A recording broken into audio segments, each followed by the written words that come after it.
All right.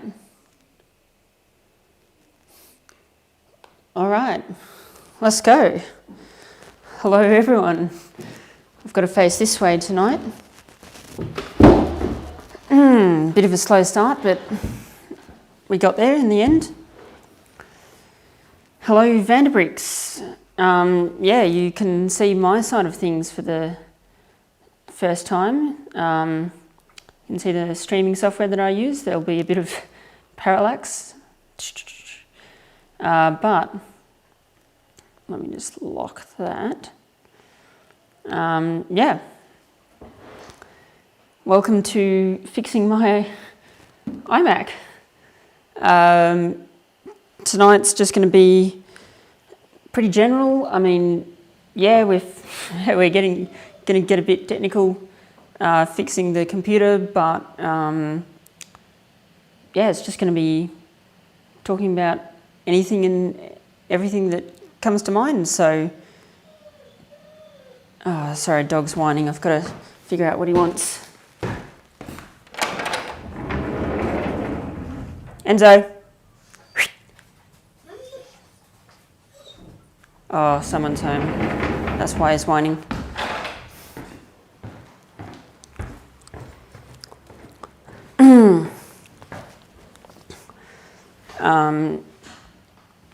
Yeah, so feel free to ask me any questions related to or unrelated to the topic.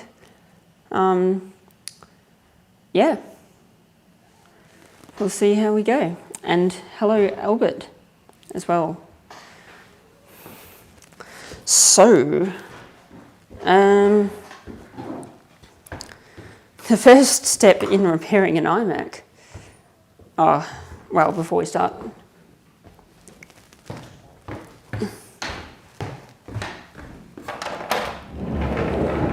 hello. Hey. I'm streaming at the moment, so.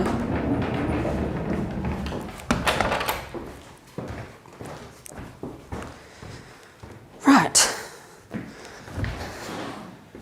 We can finally begin. So yes, before we get started, I've done a bit of preparing already, but am I in camera? Whoops, that's not what I meant to do. Yes, okay, perfect. All right. So, this right here is a magnetic project mat thing, and this is a little like whiteboard marker.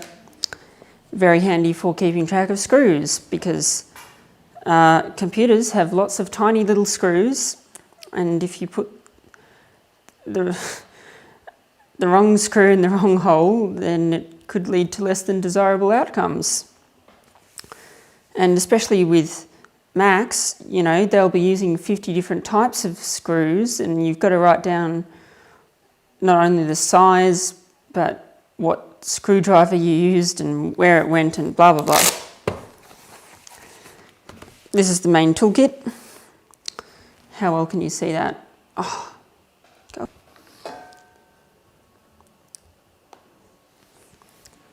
Oh, pretty all right. If I lean back, maybe push everything to the side. Maybe I will, if I can, yeah, that way I can see what I'm doing and see the chat. Perfect.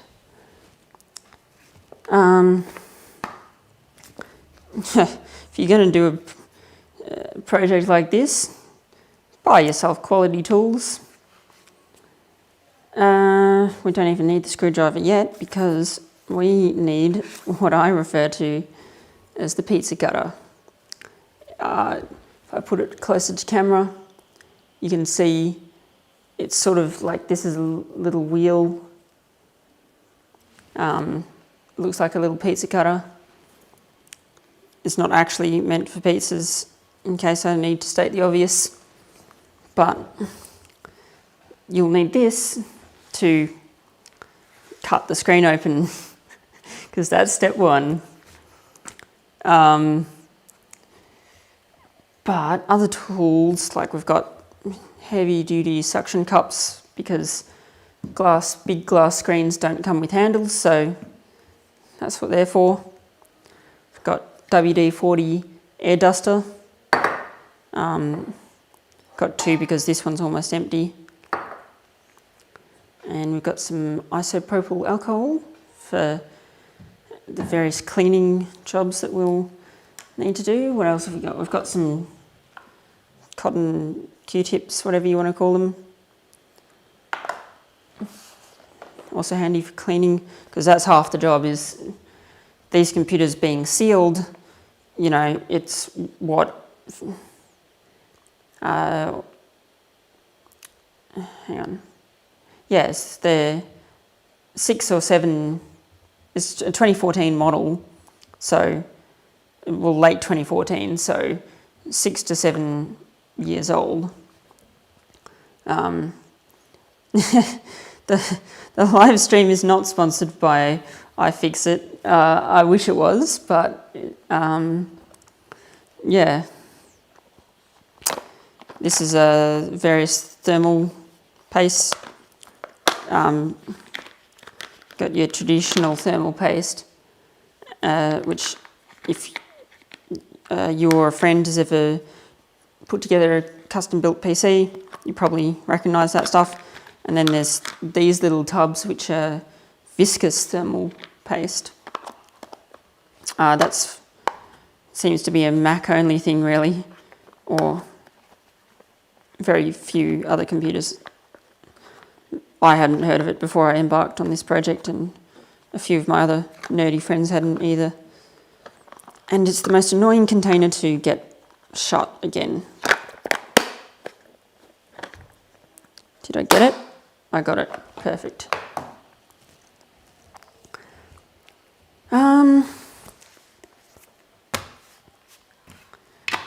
Yeah, so I'll put that aside. And I say it's not sponsored by iFixit, but we are following the iFixit guide.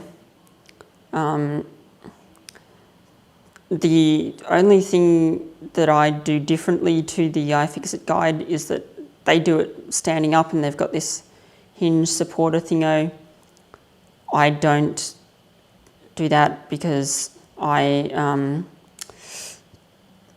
feel like this screen being vertical like that has the potential to cause issues, such as what I've detailed in the past about my experience breaking another person's computer while trying to fix it.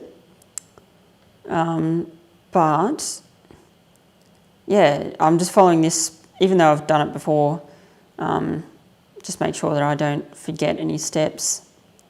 It's basically just cut your way around the computer with the pizza cutter, and then we try to lift it off with cards. All right. Well, let's just start with that. And go back to Safari as well. Oh, duh.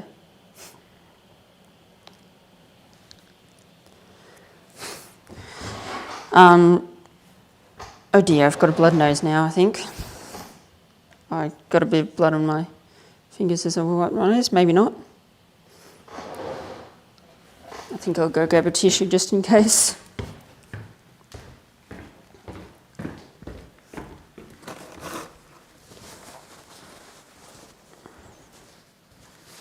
Yeah, unfortunately I do have a little bit of blood nose. Whoops.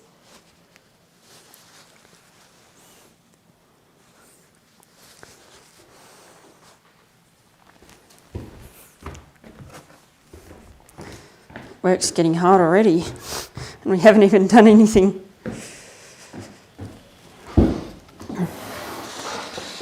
All right. We also won't be able to fix the whole computer in this 1 hour session, but yeah, we're just going to get as far as I guess. G'day, Brian Wilson. Oh, it says, so that iMac, is that iMac currently in working order or not? Yeah, it's in completely working order. And in fact, why don't we turn it on just to prove it, for the sake of things. I've got the cord right here. Say one last goodbye, maybe, hope not.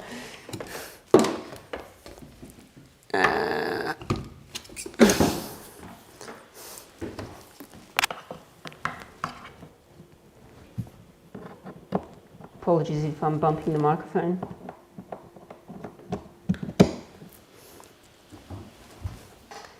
All right.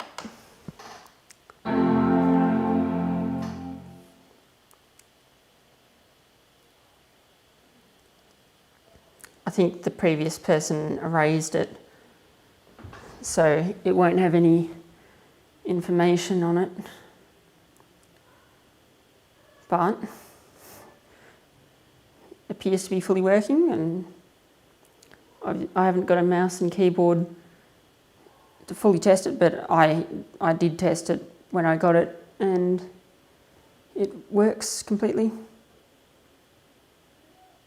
Oh, I already set it up somewhat. There you go. I don't even know what the password is, but it won't matter.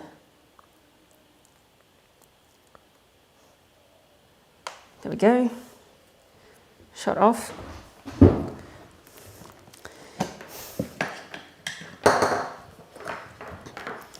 And let's unplug this.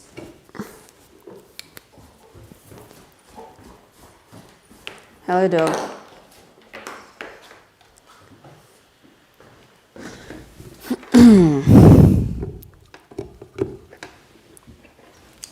All right. And place this back down again.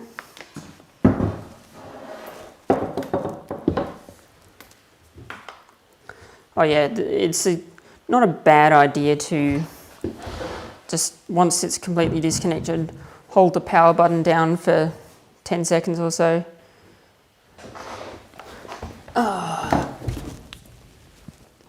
There you go. Because what that does is it discharges some of the capacitors in the power supply, which could be dangerous if you're not careful. You still assume that they are charged, so don't go touching them, but yeah.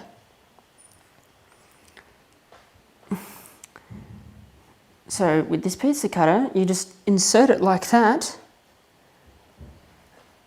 and wheel it around. I've got to apply a bit of force, but I can feel it coming unstuck.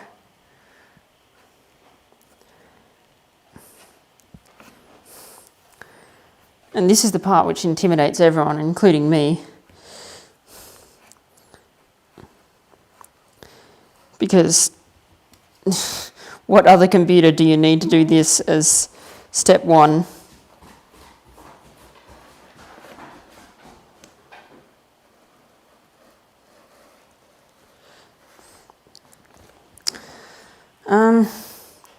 While I'm doing this, let me think, what else can I talk about? Brandon Briggs asks, how many other computers have I repaired in the past? I mean, depends what sort of level of repair we're talking. I did at one point help out. I put out like a letterbox notice, I guess you could call it, just to my local area, just saying, and this was years back, like I think I did it at about the time that this computer was first purchased by my late father.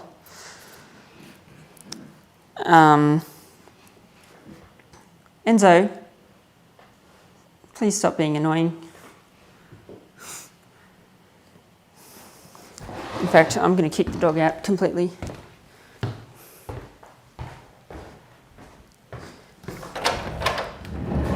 Out you go. There we go.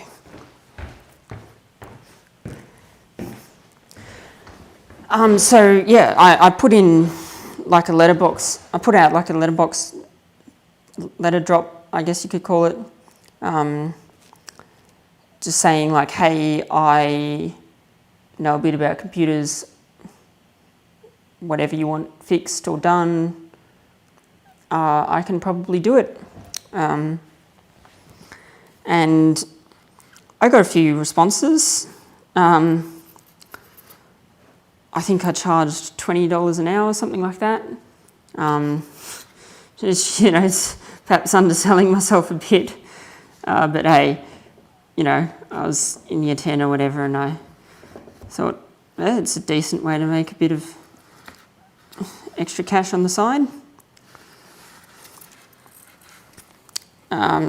So to this sort of level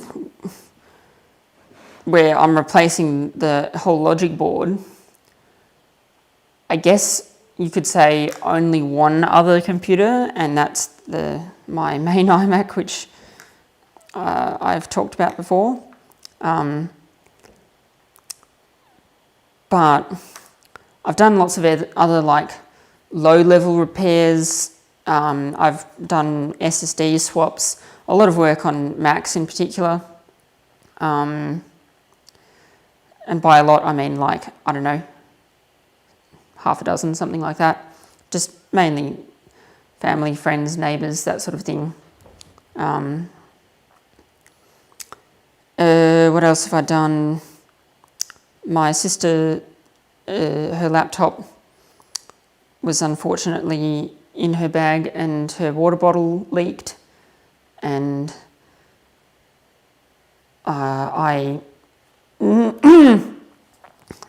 sorry,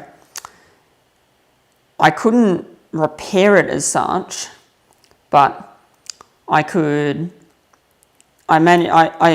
decided to disassemble it to the point where I took the screen off the laptop. It was a MacBook Pro, and I think I took the logic board out, or maybe not. Maybe I just removed parts of it. But I just wanted to have more exposure so that when we did put it in rice, more exposure for the rice, I guess, if that's not quite the right word, but yeah, just hoping that it would improve the outcome a bit. And it did. I think it definitely did improve the outcome. It wasn't a perfect outcome. The screen still shows signs of water damage. Yeah, and you can, if you want to get really, really deep into computer repairs, you can look at potentially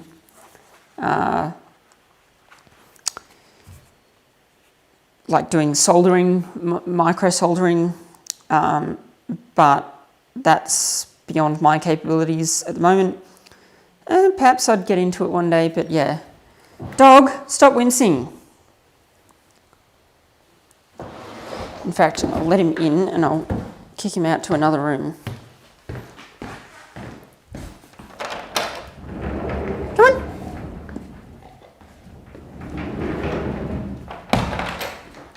Out you go.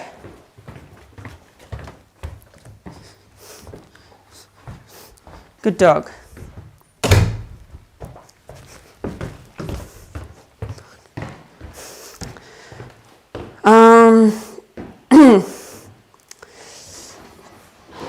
Apart from that, what else have I done? I guess there's other minor jobs.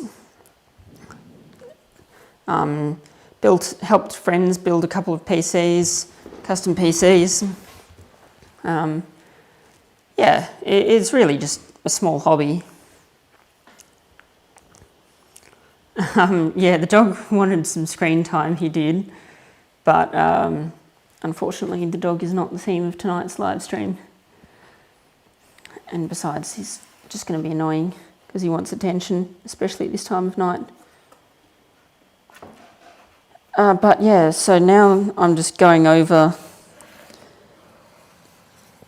with this little pizza cutter tool a few times, because you're unlikely to get it completely the first time. And I can feel resistance and stuff, so.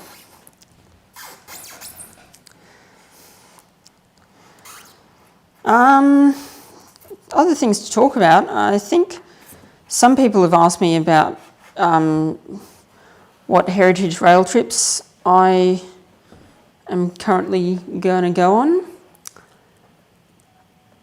In terms of that, it's looking like I'll go on probably the third and the fourth transfer for the Moorabbin shuttles, which is in a weekend or two. And beyond that, I was going to go on the Sandringham shuttles, but they were cancelled. I'm booked for the Lilydale shuttles, or specifically the last one plus the return transfer. So that'll be nice. And then I'm also booked for the Riverlander, but only for the day trips. So the Riverlander is a weekender train, leaves on the Friday night, comes back on the Sunday afternoon, I think. But I will just be doing the day trip from Swan Hill to Pineangle.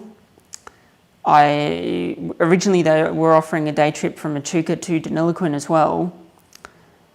I wish that they were still offering that, because if so, I would be booked on that as well. But apparently V-Line have concerns over potential border closures. So they're not allowing us to go into New South Wales, which I think is a bit silly, you know. I would think that if you had concerns, you'd just monitor the situation, and if the border does shut, then okay, you can't go, obviously. But don't stop us from going in anticipation of it, or not even in anticipation, in fear of it. You see the irony? You know, you're afraid that we can't go there, that we won't be able to go into New South Wales, so you stop us from going into New South Wales. The irony is real.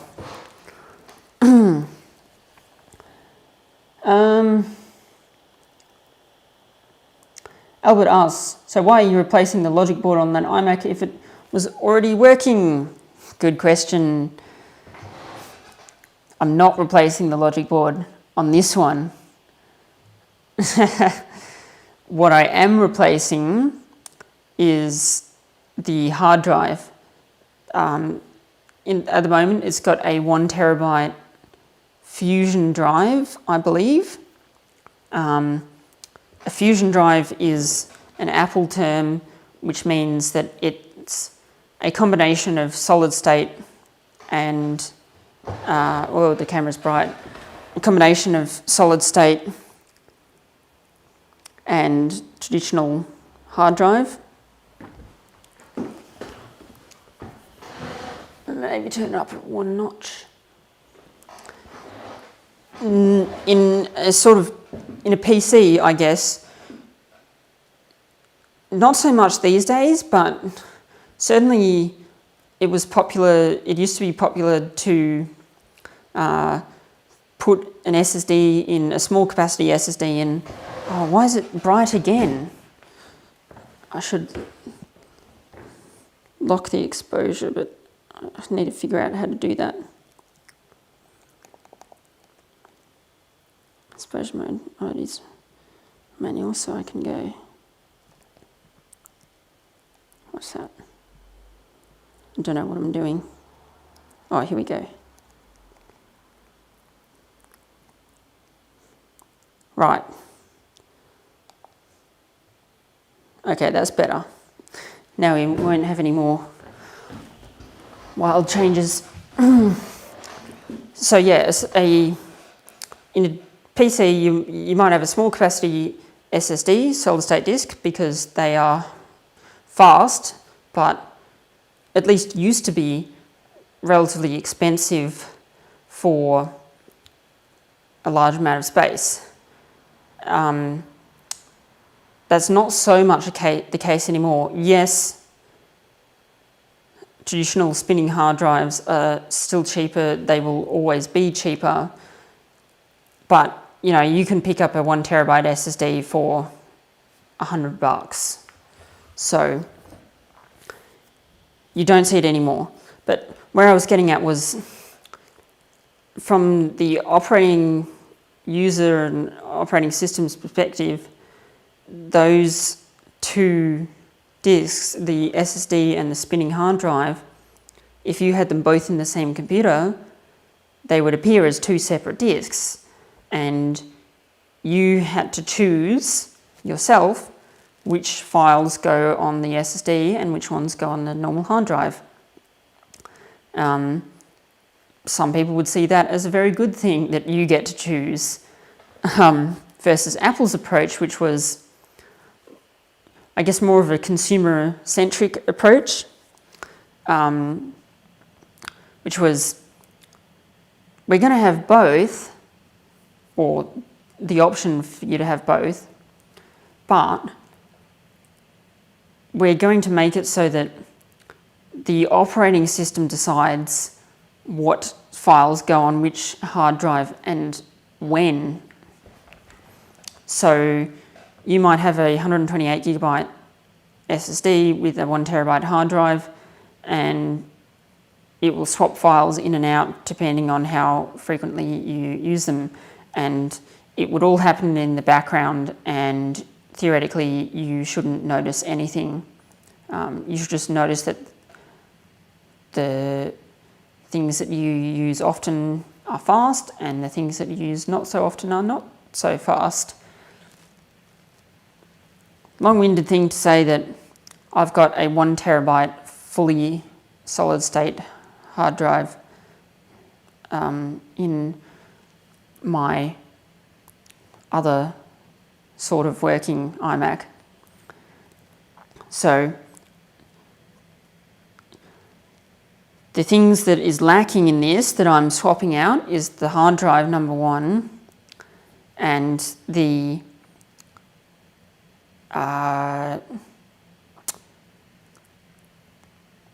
RAM, that's right. I don't need to open up, that's the one thing that you don't need to do, is if you want to replace or upgrade the RAM, there's a little door on the back of the computer which you can do that for. But I'm opening it up anyway, and you might think like, you know, that's a lot of work just to put in an SSD. It is, but also I'm giving it a big clean out inside, hence why all of this stuff, because I'll replace the thermal paste as well while I'm at it.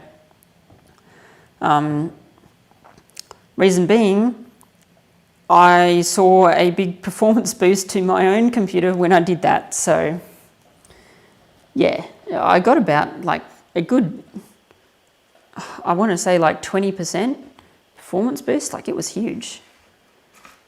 Just shows you how much dust and stuff can affect your computer if left for so long.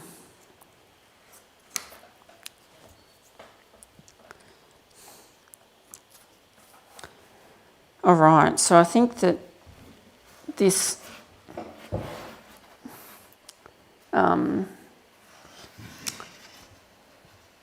is mostly cut open, and then the next step, I believe, is get these cards. Theoretically you can use a credit card or whatever, but I decided to fork out the money and buy the iFixit ones, say repair is noble on them, because I just thought that they would have the right amount of give to them. Dog's at the door and he wants to come in, but no, go away.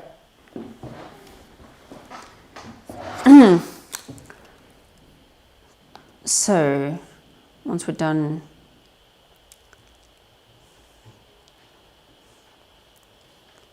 with that, so we want to insert it in the corner. But this is the thing, you can't go too deeply. We can't insert it more than 9.5 millimeters, or we may damage internal components. Such is the fun of repairing an iMac. Then we slide it around and we sort of twist it to open. Do the same for the other side.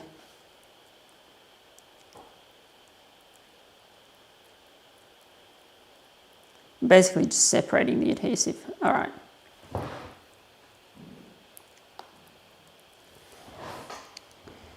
Roderick Smith says, way back, there was an April Fool joke. Putting your Apple into the fridge for several hours will give it a measurable performance boost. Yes, funny joke, but honestly it probably worked to some degree. Apples in recent years have been notorious for bad thermal design, and so yeah, while it's a joke, it's also got truth to it, which I guess is the best kind of joke. And you don't want to pry too hard while doing this, because if you pry too hard, you will break stuff.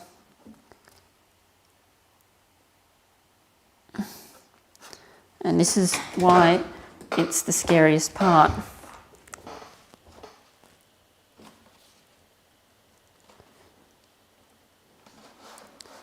Twist, move along, but not too much, because then we'll damage stuff. And I think it's time to get out the suction cup.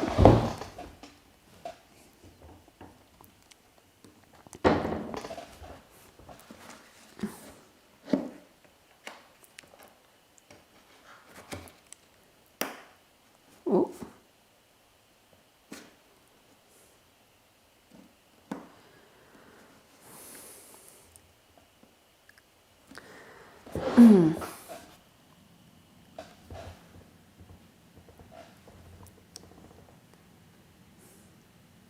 It creaks sometimes, which scares me because I think that I've done something bad and cracked the glass. Let me just double check the repair guide again.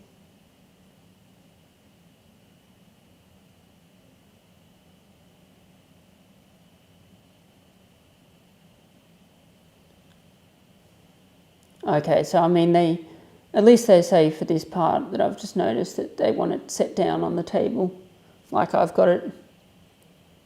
I think it should have been like that from the beginning, but whatever.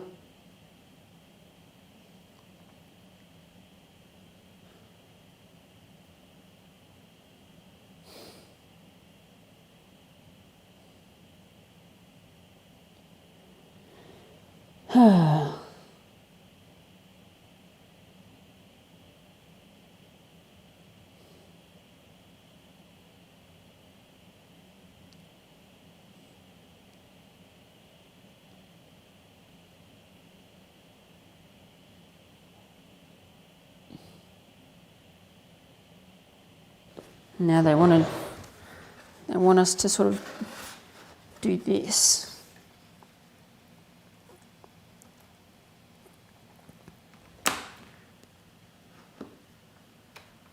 Hey, it's scary noises.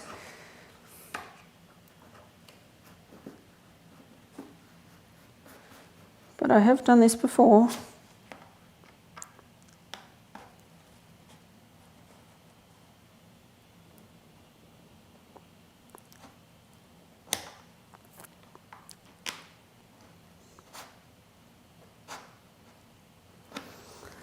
Another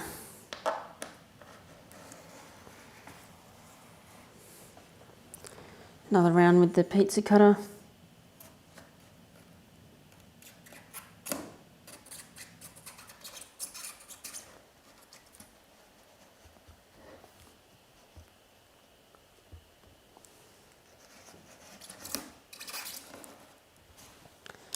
The pizza cutter is handy because it won't allow you to cut too deeply.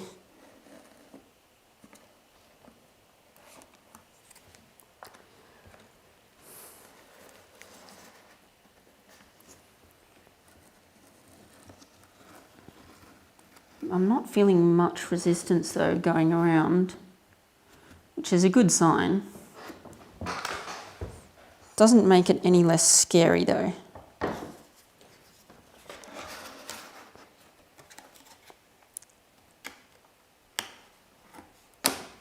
Whoops.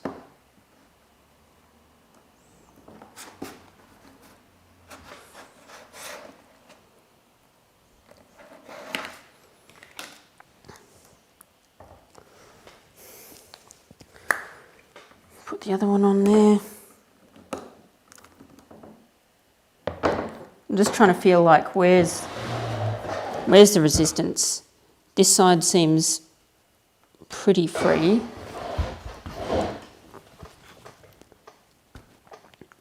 This side is seeing some resistance.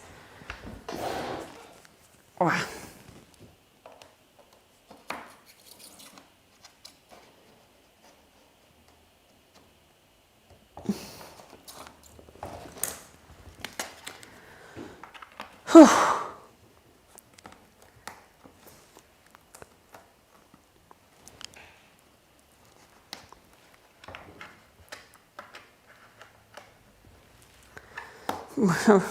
When we're all done, we've got to glue the screen back together with the custom adhesive strips, which are slightly out of frame. Here we go. But yeah, I'm always triple checking this repair guide because they make it sound easier than it is.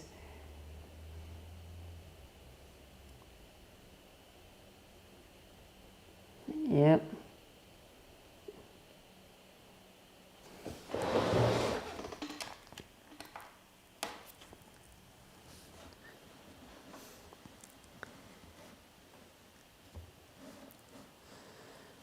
Just keep going, keep doing this.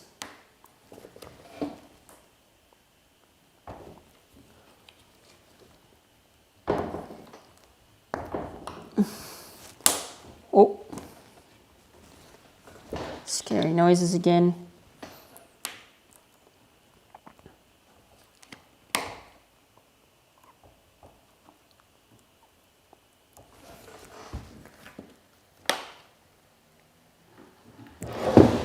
And no, the middle's coming free.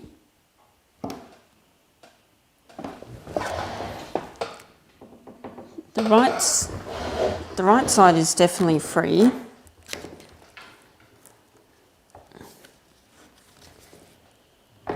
It's just that this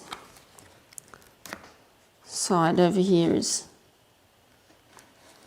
not cooperating.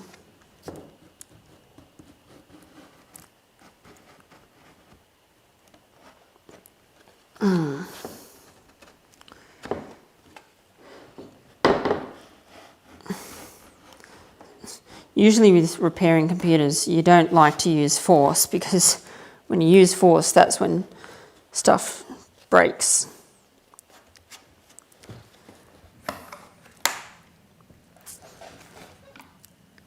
But in this case, the force is sort of necessary. At times, at least. But again, you can't apply too much force. More force than usual, but not too much because then you will still break stuff.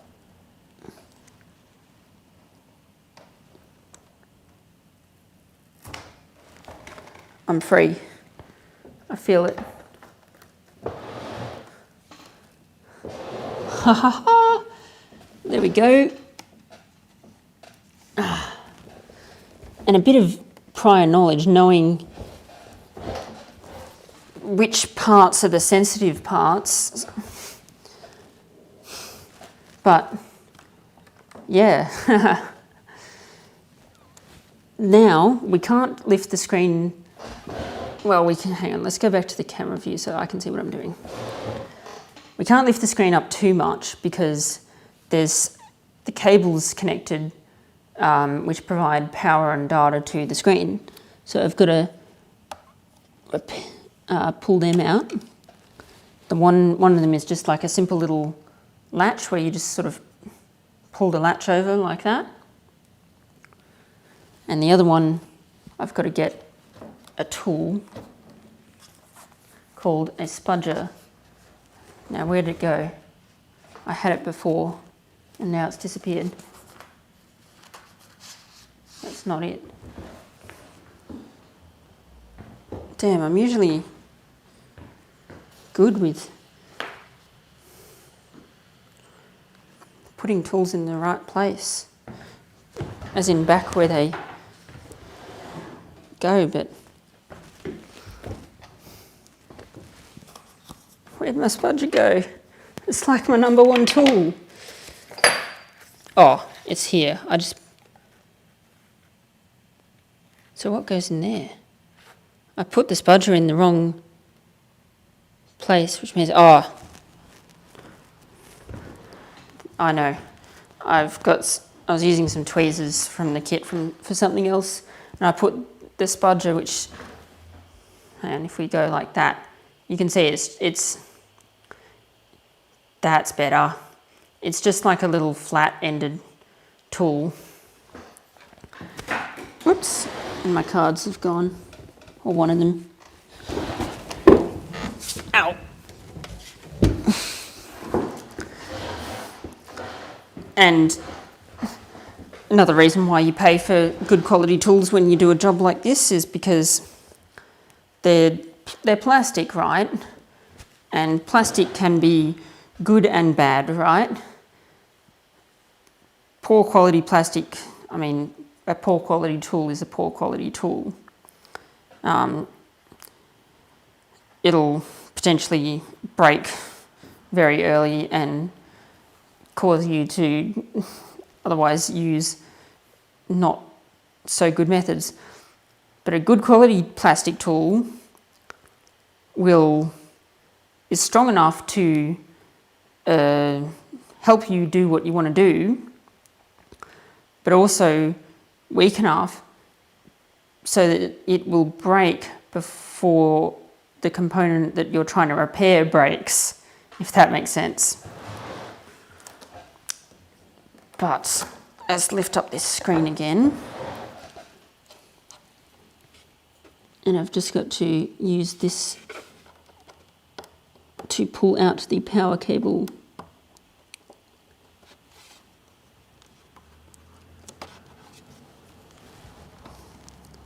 And it's probably better if I go from this side, because then I can see what I'm doing.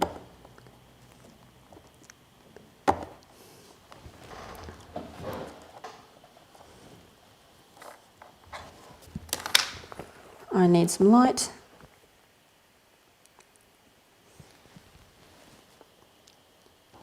Okay. I've just placed my phone torch in there, which will do the job.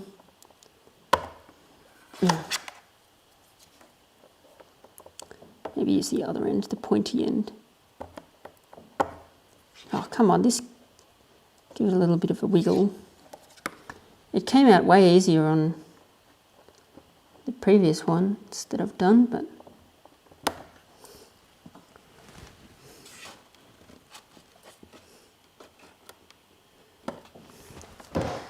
nope, doesn't want to come out. All right, well, we might be here all night.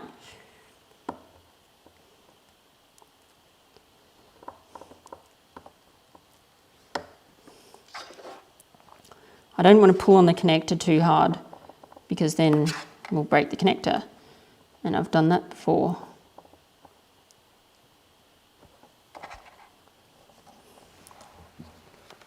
Maybe if I just bury my phone in there for a minute. So once we've got the data cable or power. Oh, okay. They're saying that I can basically just pull it out. And I'll answer your comments in a minute. Oh, that was easy enough. And the other thing I want is to get these off. Maybe that was a bit early, but got it now.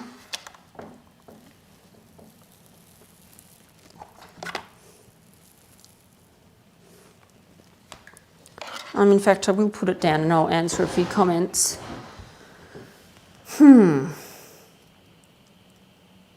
Oh, hello, Victorian Rail Heritage.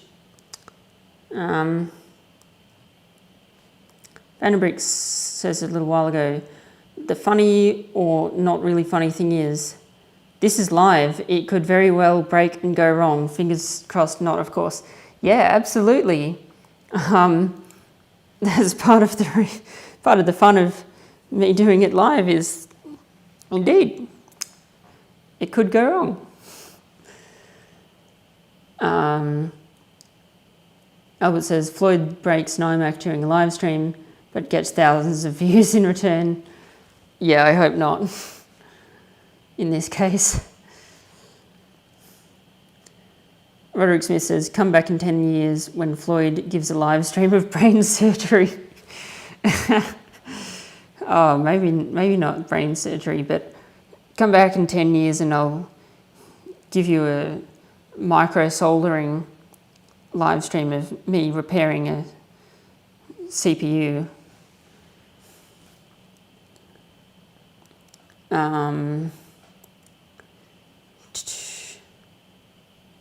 The force is strong with this one, Vandenbricks.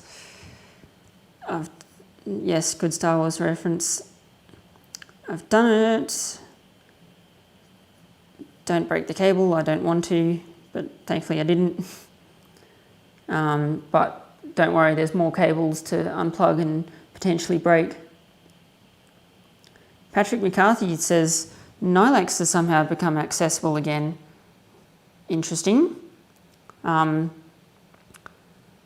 had my time with Nylax. I don't really have much interest in it, in going there anymore.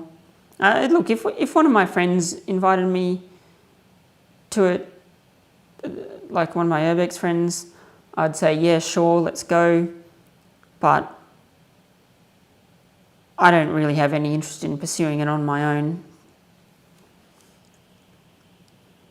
Not that I couldn't, it's just not a real interest of mine anymore. As I said, I've had my time with Nylax.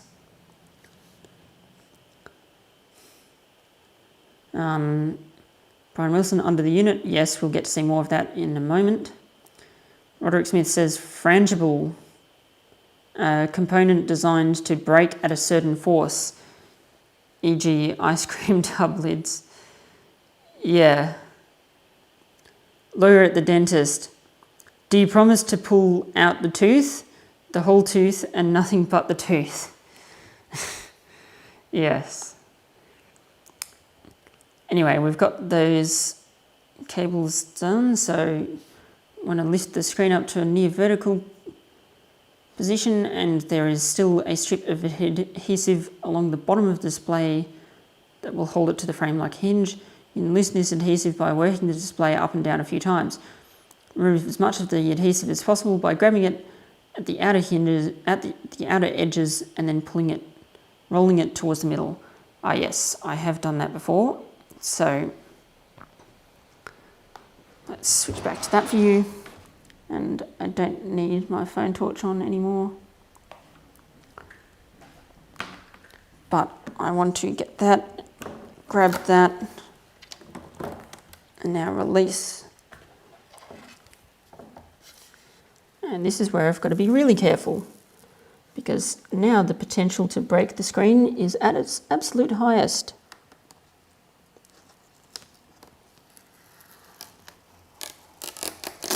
What? Didn't break it, just broke the adhesive, which is what we want.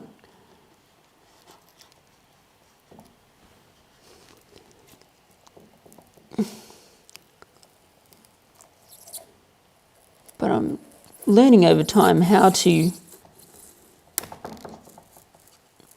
the best technique in removing this stringy adhesive. It's all sticky and it's bunched up together, but you can sort of see.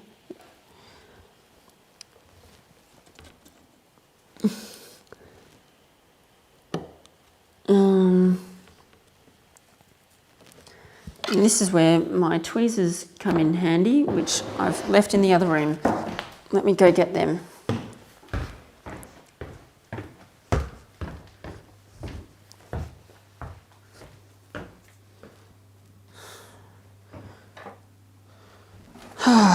Misplacing tools. I don't like to do it, but I seem to do it sometimes. Here they are. They're never too far away.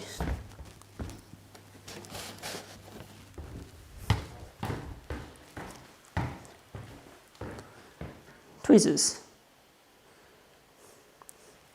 Handy having a white dining room table with the many dark coloured components. Albert says, "Good luck, Floyd. I'll come back and finish watching this later, but this is one of the best live streams you've done." Well, thank you very much. It's certainly an interesting one. I can't prepare for this one, or I can't prepare the outcome. I can prepare to try and make it better, but yeah.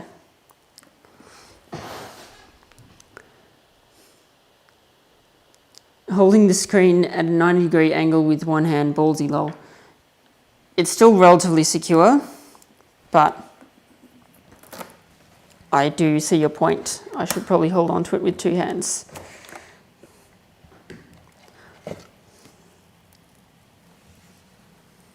But I kind of have to hold on to it with one hand if I'm using tools. But yes, it's at a 90-degree angle, but it's 90 degrees to the computer, and the computer is at an angle, right? So if it does drop for some ungodly reason, it just lands back into place, theoretically.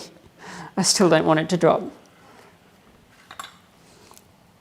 But I think I might have, oh no, I can still get a bit.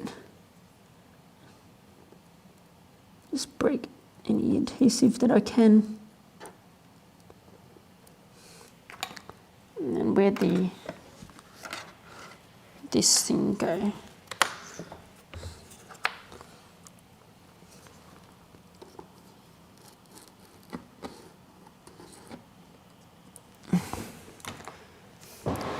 I think I'm ready.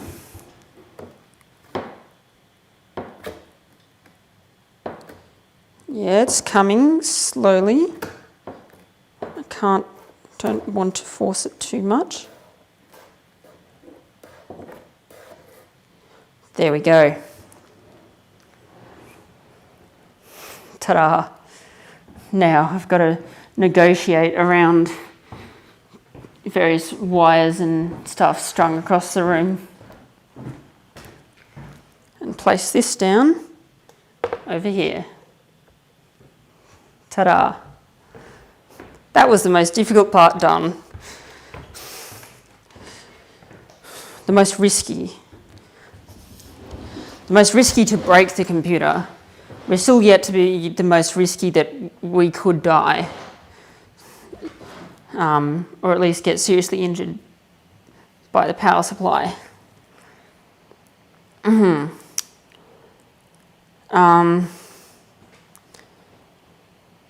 Whew. Take a breather after that. I do have to clear up this old adhesive, so I guess I'll just do that for a little bit as a cool down while talking.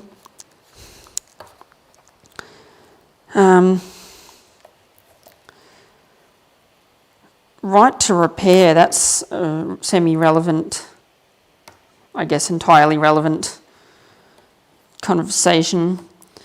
I don't know if any of you have seen videos from the YouTube channel Lewis Rossman, but he is an Apple repair guy, or not, he doesn't work for Apple, he works independently, but his main thing is fixing Apple products, and he's not an authorised repair centre, but that doesn't mean he's good at his, that doesn't mean that he isn't good at his job.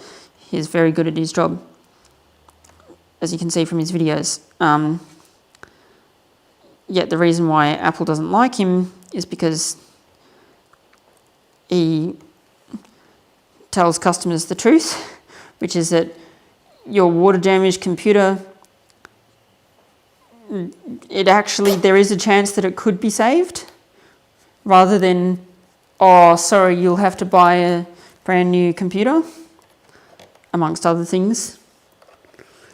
But yes, Apple is, as you can tell, not really for the idea of you repairing your own computer.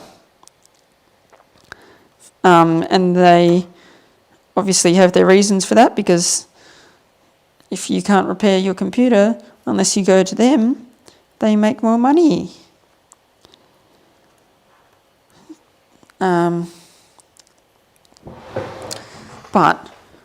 I think that the right to repair movement, which is a movement which is trying to get it enshrined into law that you have the right to repair your own stuff. And so it would force companies like Apple to provide the necessary documentation to repair your stuff and the necessary tools and stuff, I guess, ultimately.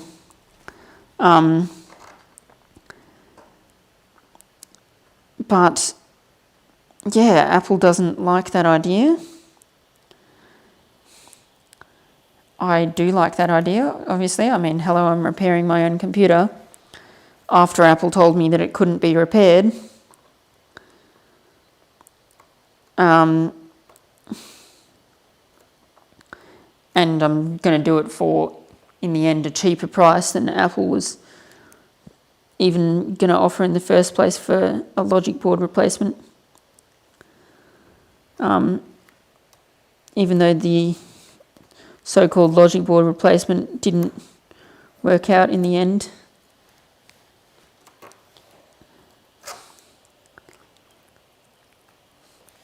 But right to repair is obviously lobbied against by Apple and other companies.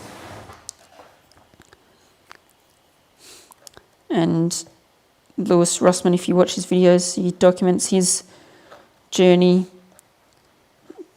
trying to convince lawmakers across the US and I guess elsewhere that actually repairing your own stuff,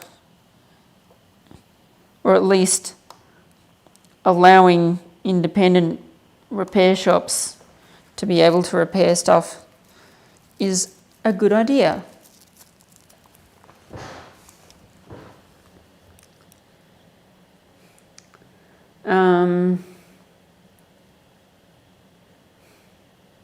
Yes, Brian, we are now seeing the underside of the unit. True, epic. That definitely deserves a pat on the back for removing the screen. Thank you very much. Pat McCarthy. Because Apple needs more money, says Vandenberg. Absolutely. You know, they're the first company to reach $1 trillion value. You know, they've only got a few $1 billion in the bank. They're starving. They really need more money.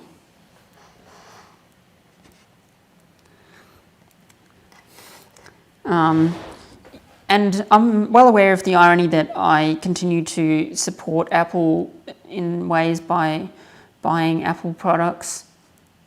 Yeah, I'm aware of that, and my reasoning is that I really like the software integration between all of the different Apple products. And software is why I continue to use Apple products begrudgingly, despite my dislike for their business practices sometimes.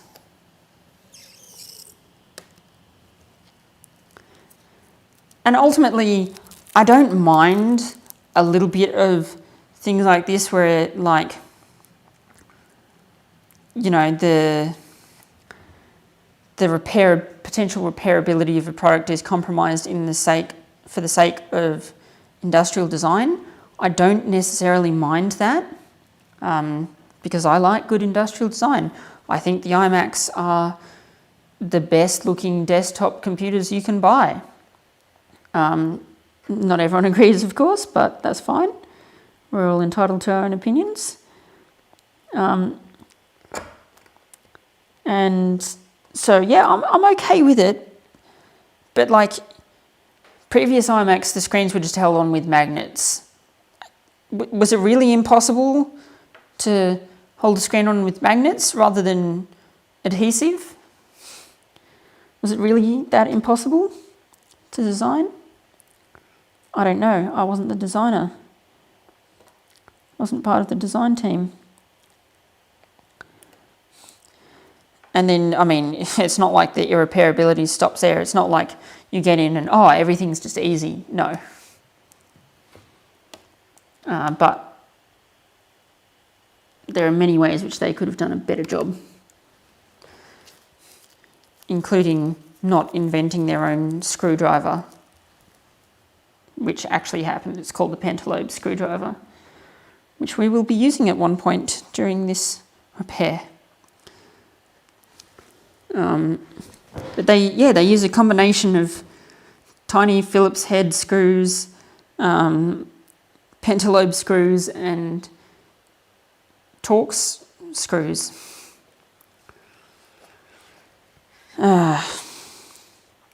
Anyway, that's the adhesive cleaned off. How long have we been going for? Oh, a bit over an hour.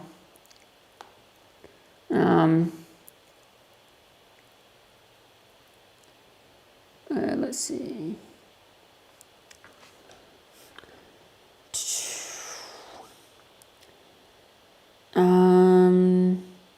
Brian says, I assume you mean they just released a report on right to repair here in Australia. Who do you mean they? Do you mean the government? Do you mean Apple? And what does that report say?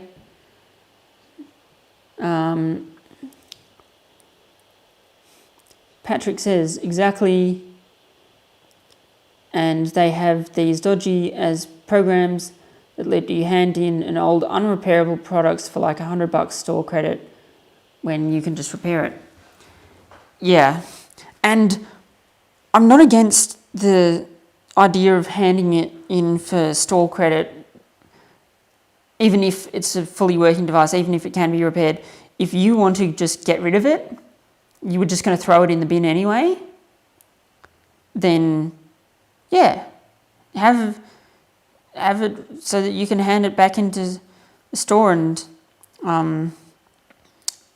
the components can be it can be shipped off so that it can be properly disassembled and properly recycled.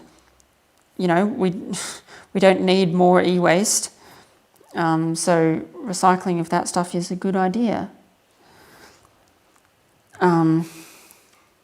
Yeah. Here's a question to you all, and there's a little bit of a delay in when I put out this question in real life and when it actually gets heard and answered by you guys. But I want to know, since we've gone over the hour mark now, do you want to continue for another little bit and just see how things go? Because, I mean, either way, we're not going to get this repaired done in a night. But do you want me to continue on, or do you want to call it quits for the night on the live stream side? And I think I'll keep toiling away for a little bit. Or, yeah, what do you want to do? Do you want to keep going? Do you want to stop? Your call. Put it on the little comments chat thing, whatever you want to call it. Brian says the government put out a report and you haven't read it yet. Okay. I'd be interested to see what it said. In the meantime, I'm going to figure out what the next step is.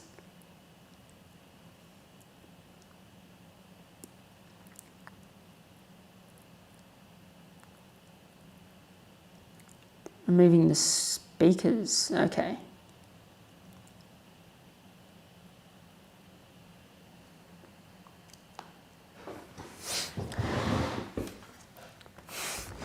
At this point, I do want to firstly clear my workspace a little bit, and then I want to turn it around. It's noticeably lighter without the screen, still heavy. But just turning it like that allows me to better follow the iFixit guide, because they'll say left and right, and I'll be going just the other way around. I'll go left, right.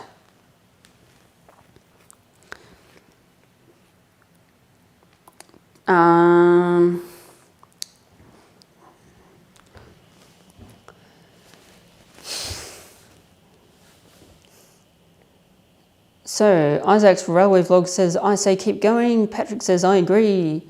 Brian says, keep going, I'm easy. Roderick Smith says, I'm in trouble for time.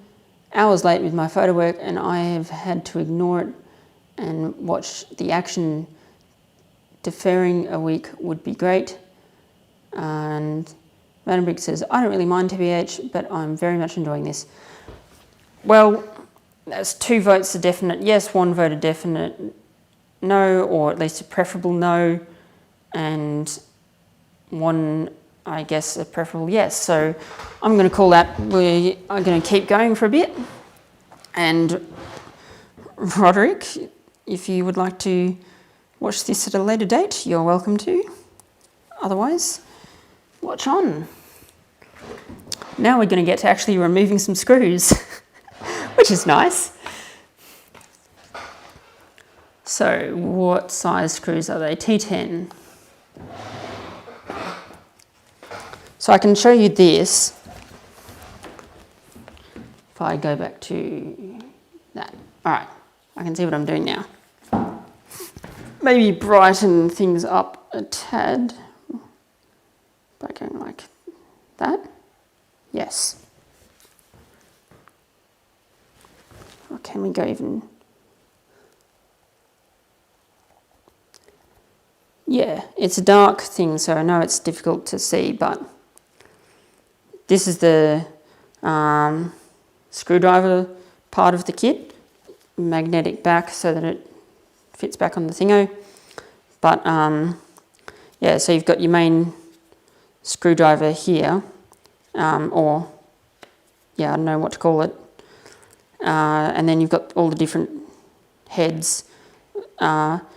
With the typical repair, you'll use maybe, for an iMac like this, I think probably 3 or 4 different screwdriver heads. But, you know, different electronics of different sizes requires different size screws and different screwdrivers, thingers.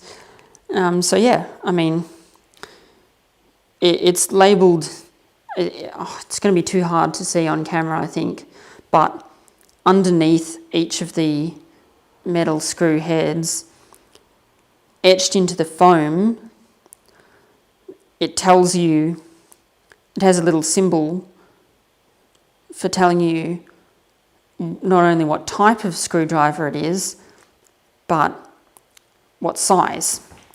Now, if you've never done any electronics repair before, you might think, oh, it's either Phillips head or flathead, right? Wrong, as you would see by this. Down the bottom here, you've got your standard Phillips head, but then you've got some triangular screws over here. You've got pentalobe here.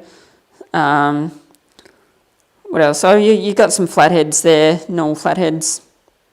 A little SIM card ejector tool there, so it's not really a screwdriver, but handy to have anyway. I don't even know what to call these. These are like outer screw things, I don't know. Torx, which is like a 6-sided thing as opposed to 6 little pointy things. Maybe if I get the largest Torx, and is that going to work? Probably not. No, it's just, well, maybe, hang on. Does that work better? Let's see if we can get the camera to focus. At all? No. No, all right, I give up. But you can just trust me that it's this 6-sided, 6 little pointy things, like a star pattern sort of.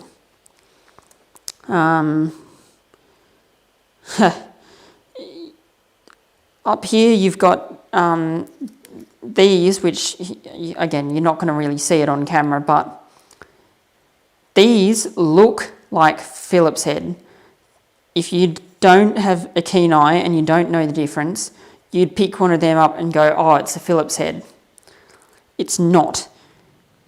It's called a JIS, Japanese Industrial Standard, and the difference between that and Phillips head, even though they look nearly identical, is that the Phillips head screwdrivers, the way that they're designed, they were sort of not designed by Ford, but they were certainly popularised by Ford. And Ford contributed to the design of the Phillips head screwdriver, I believe. Well, that might be an urban myth.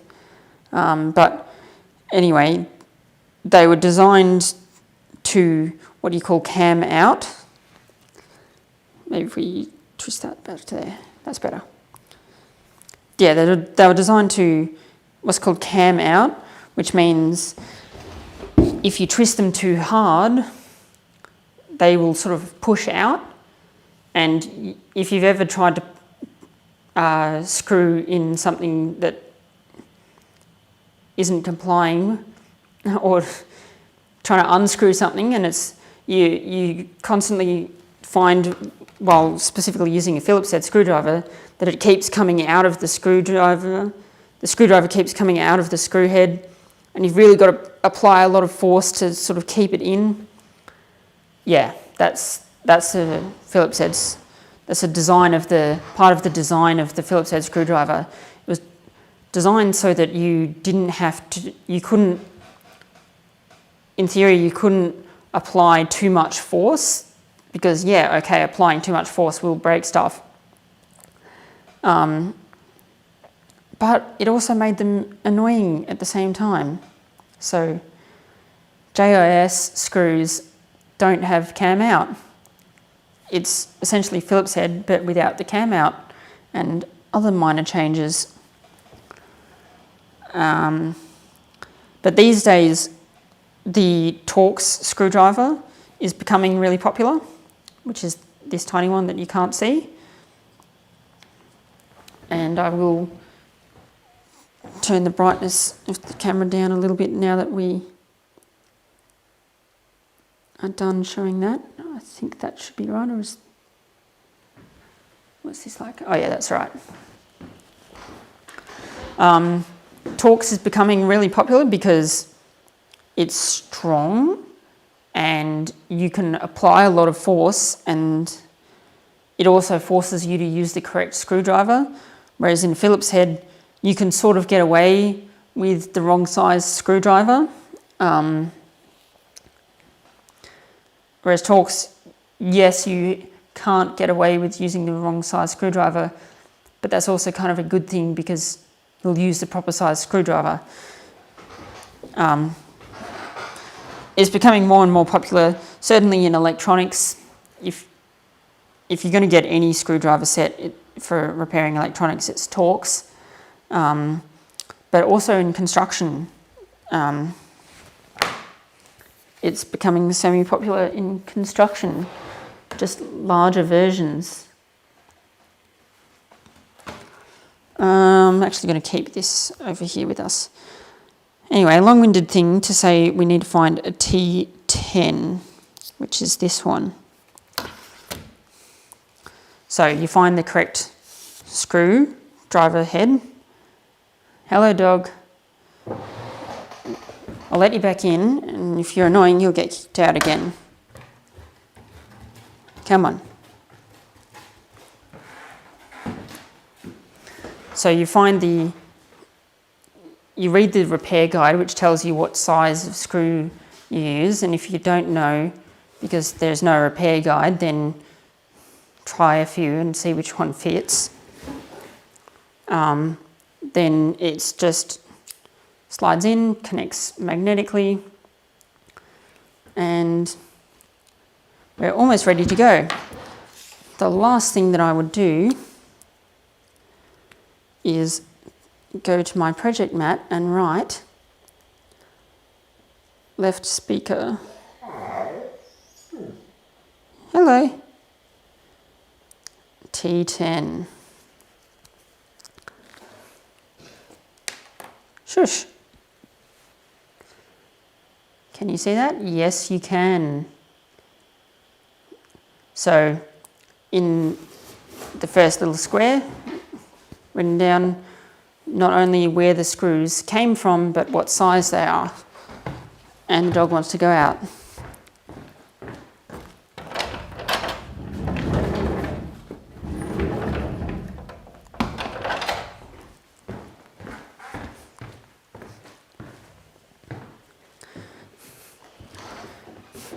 Always, always, always keep track of your screws.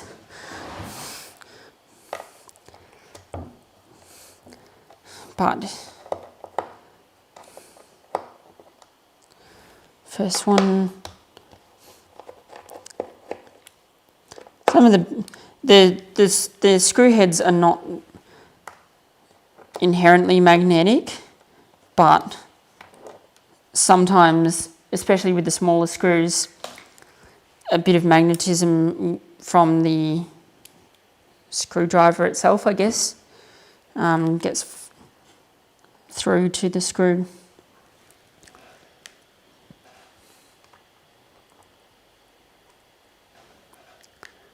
But there we go.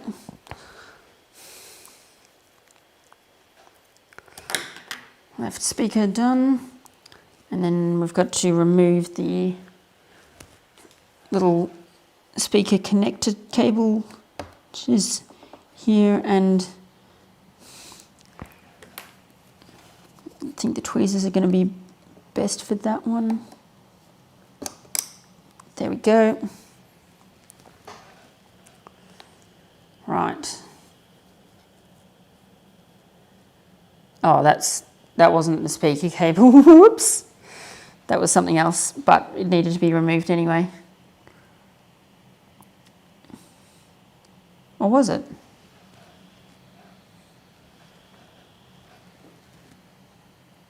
No. Yeah, that was something different. That was part of the power supply. That was the power button cord that I just disconnected, which is fine. but I meant to disconnect the left speaker.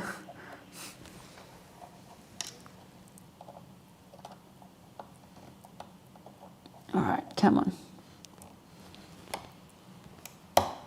Oopsies.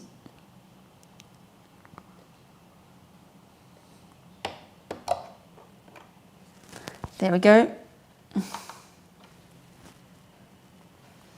Left speaker cable is actually removed this time.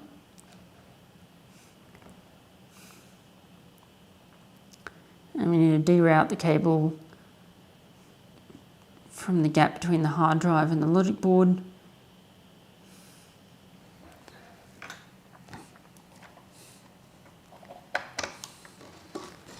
Like that. Alrighty.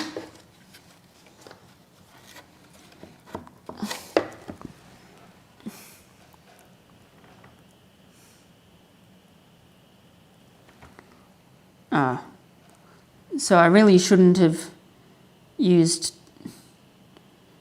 tweezers, metal tweezers on the power supply. That was a really bad idea. But nothing went wrong, so it's all right. And then we can just pull the speaker straight out. Okay. The next step was going to be disconnect that, what do you call it? Power button thingo. Anyway, so ta-da! That is the left-hand side speaker of the 2014 iMac. My nose is getting a bit itchy, but I don't want to itch it too much because then I'll get a blood nose again. Let's see, what are the comments saying?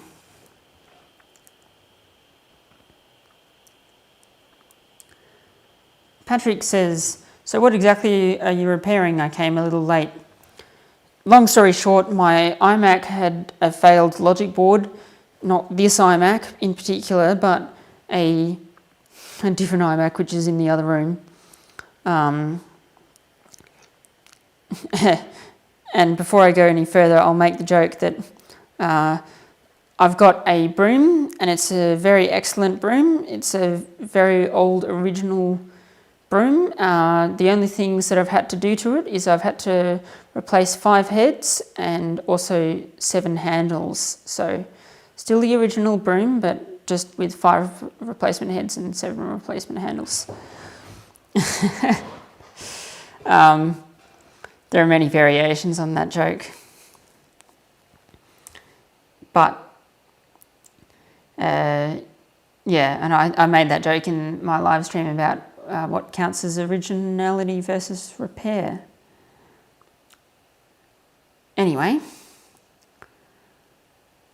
so yeah, long story short, my iMac had a failed logic board, or specifically a failed GPU, a partially failed GPU. It was overheating at times, and I sent it to Apple for repair. They, because I didn't know it was a failed GPU, they said, oh yeah, it's got a failed GPU, and so it'll require a logic board replacement, and by the way, that'll be $1,100. I said, oof, that's a lot of money, I'll have to think about it. They said, you should probably just buy a new computer. I said, I don't know about that, but we'll see. I had to think about it, and I rang them back up and said, hey, go ahead with the repair. They said, okay, just warning you, we might not be able to do it because we might not have the part. So I said, okay, fine. And then they came back to me and said, yeah, sorry, we don't have the part. Come pick up your broken computer. And so I said, well, looks like I'm repairing it myself. And I tried to, and for some strange reason which I never solved, the screen was fully working and still fully works. The old screen still fully works with the old broken logic board, but wouldn't work with the new replacement logic board, which I pulled out of a different broken iMac, so hard to keep track of at times, but I've got 3 iMacs at the moment in disassembled, partially disassembled and partially working states. But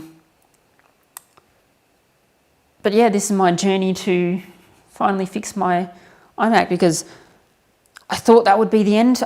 But yeah, I couldn't get the old screen to work with the new logic board, and the new logic board came with a broken screen. And yet the broken screen, I mean, it's broken in the way that it's cracked, but it's not broken in the way that it still turns on. And so the broken screen, the cracked screen, I should say, works with both computers, but not, for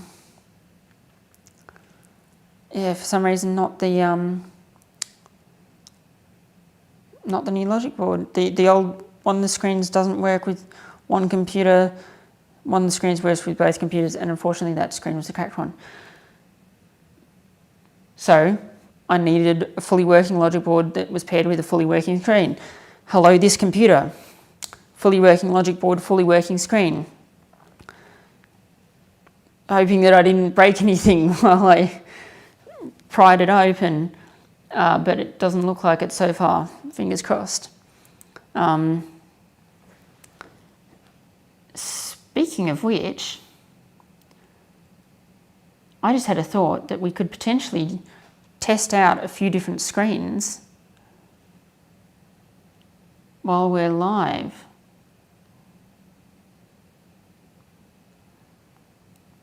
I wouldn't bother putting the left speaker back in, but I would have to put the power thingo back in. But what's this like? Yeah, why don't we do that? Long treacherous story, yes, indeed. And so I'm sort of upgrading this computer and cleaning it out, which it looks relatively clean inside, to be real honest with you. But, you know, a bit of air dusting and thermal paste replacement will not hurt. But, yeah, long-winded story to say that, long treacherous story to say that that's where we're at the moment. And we will test out what screens work when with which computer while we haven't disassembled it too much. So where's the power cord? Here.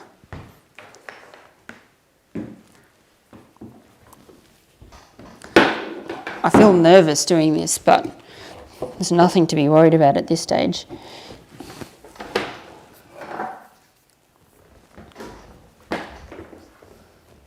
Apart from potentially shocking myself with the, what do you call it, power supply.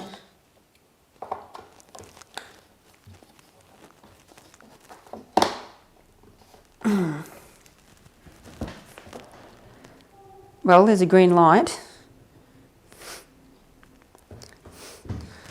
which is a good sign. What I'll do is I'll just sort of like, actually no, I won't. We'll just pretend that the left speaker doesn't exist.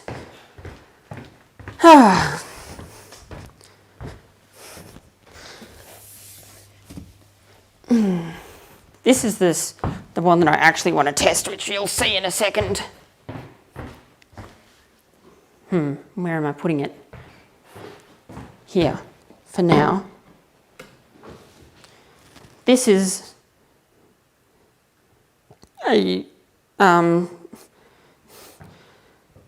dented chassis with a good screen with a bad logic board. My original logic board, which, can you actually see that? How much can you see? You can see most of it.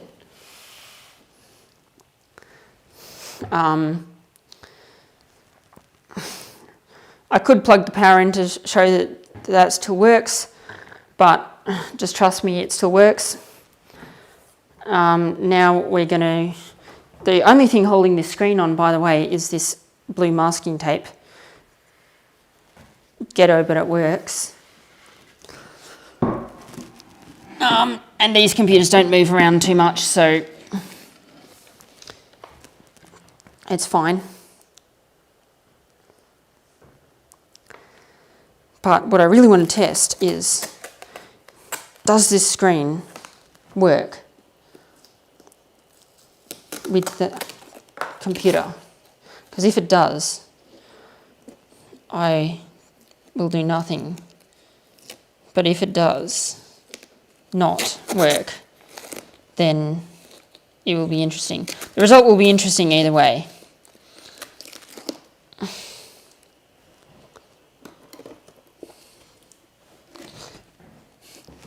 All right, got to be careful because I've still got to disconnect the cords that are holding it on. But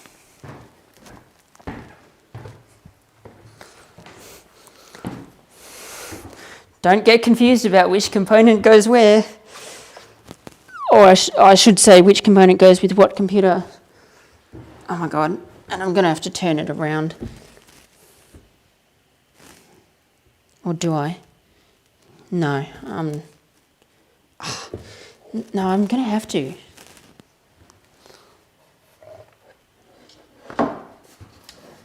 Because it's just how these bloody computers work. Okay. Let's do that. Okay, whatever. It's not great of a setup, but anyway, lift this. Now I'm going to switch the thing off at the wall before we go any further, because the last thing we want is some electrostatic discharge. Huh? Did I turn it on? No. What? It's off at the wall. How's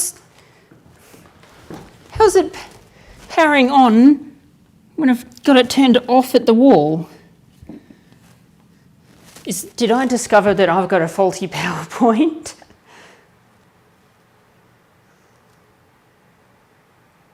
Oh, I turned off the wrong computer.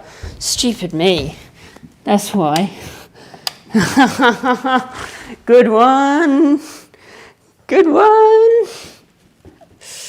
Oh, that got me a bit surprised. I'm like, what? I thought that because I was looking for a white cable, right? Because, hello, it's a white thing. I've got my laptop plugged into charge at the same time, and oh, man. So I turned off my laptop charging while thinking that I was turning this off. All right. Such is what happens when you're live. At least we know the speaker still works. The right-hand side speaker. And that the rest of the computer still works, at least. At least to the point where we hear the startup sound. And this cable is annoying.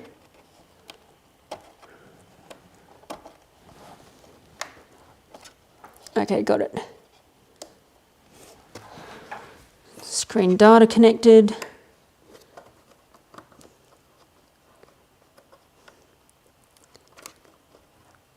screen power connected.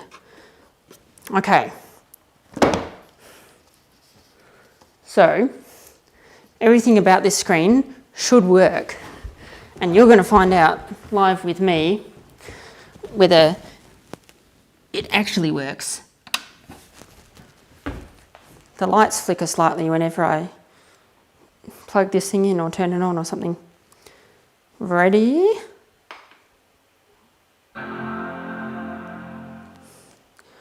Now wait for I can see it powering on. Will the Apple logo come up? It does. The screen works. Fascinating. That is strange.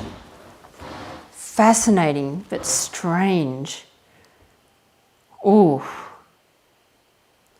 Look at that.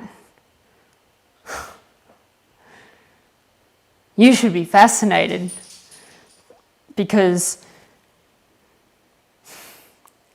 I'll show you why you should be fascinated. Let's shut this down.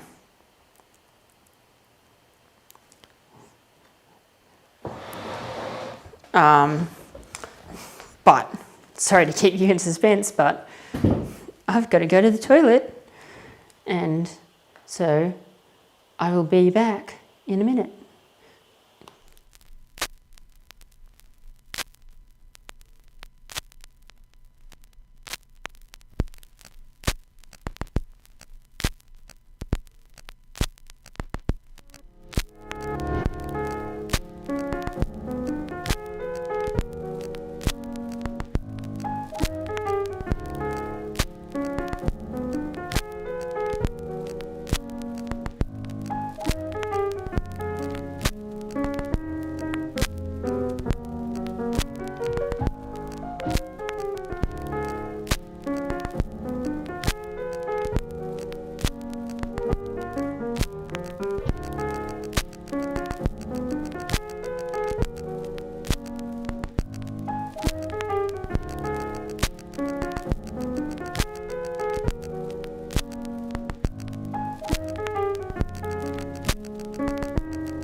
All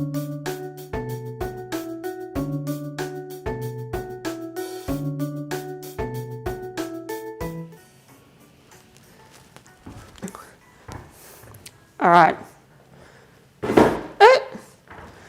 we're back, and I'll read a few comments and then I'll tell you why I left you waiting.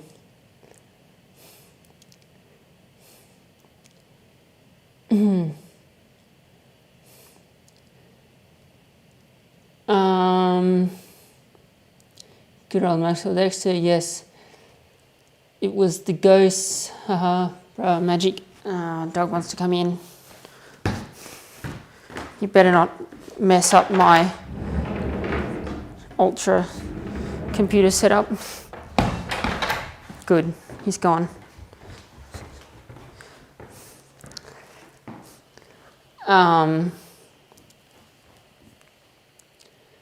Short out the caps. Yes, that's what's happening there. Well, the capacitors are charging. Yes, that's why the light's dim. They're not being shorted out. They're just charging, or at least they shouldn't. They shouldn't just short out. Oh, it was the, yeah, okay, now the ghost makes sense. All right. So, how am I going to do this?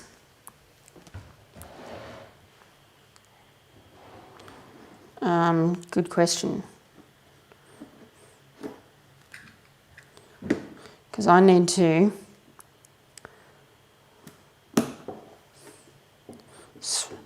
put this screen somewhere while I play around with another screen. And don't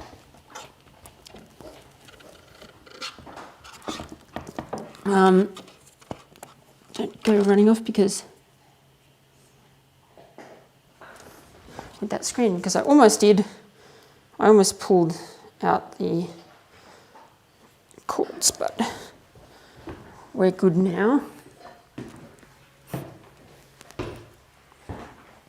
This is going to safely rest over here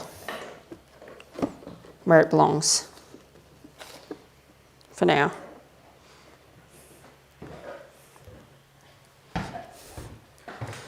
Then I'm going to turn that off and turn off the right one this time. Make sure the camera batteries are still going. No, they're not too bad. Oh, hang on. Oh, they're fine. I couldn't see them for a bit, but no, the camera batteries are fine.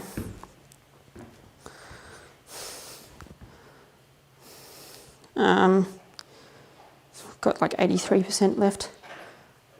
Right, what am I doing? Actually, that can just stay in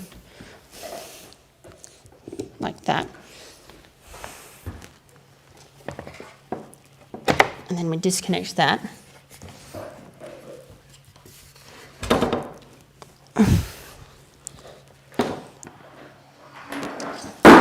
Whoops, screwdriver went. Okay, put that there. Move this out the way. Don't trip on anything while I'm doing stuff. Wow. Okay.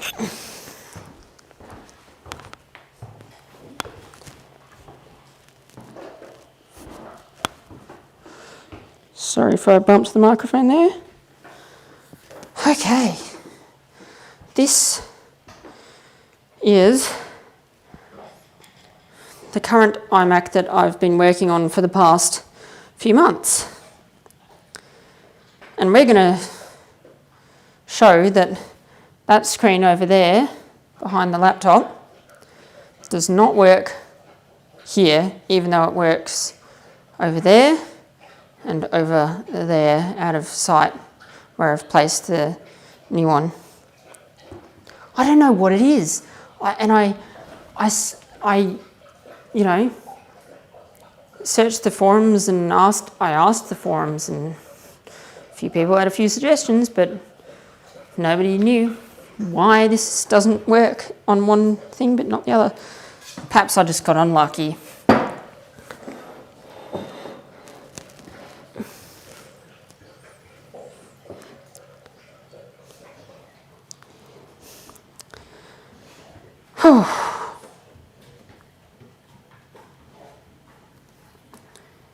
Remove the masking tape.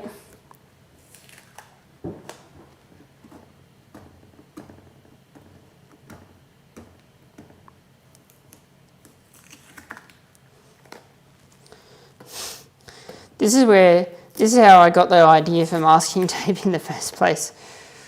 Oh, light's dimming again. Not from the iMac this time.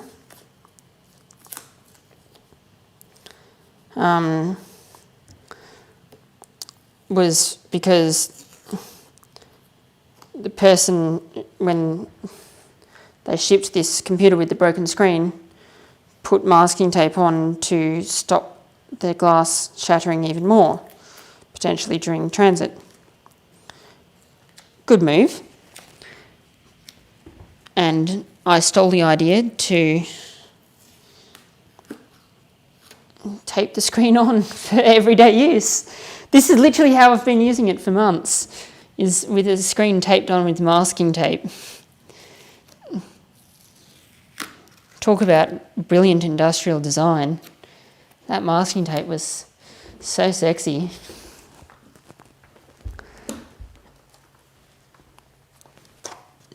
Power cord out. Ow. Data cord out. Getting the hang of it now. Right, that's that. Whoopsies. I thought I pulled something, but I didn't. All right. This is going to go here.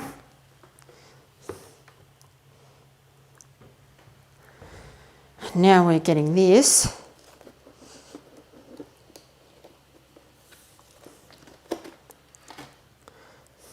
If this works, I'm going to eat my own words. Because this shouldn't work.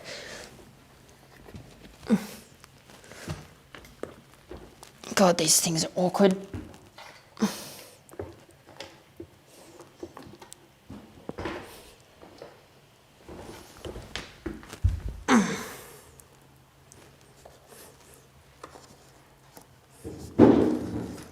Where's the power button? Somewhere down here. There it is. I'm just trying to discharge the capacitors a bit. Anyway, not that I'm going near them in this little operation.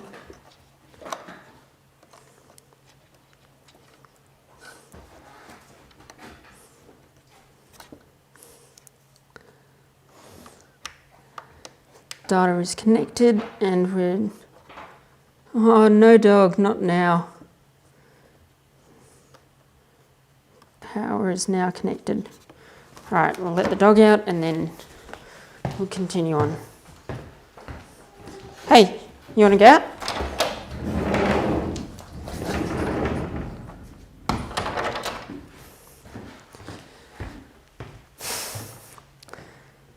Okay.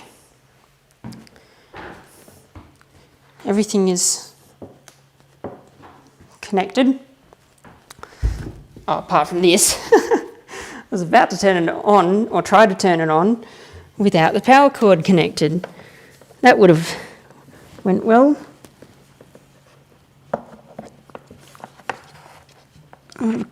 Gone brilliantly. Okay.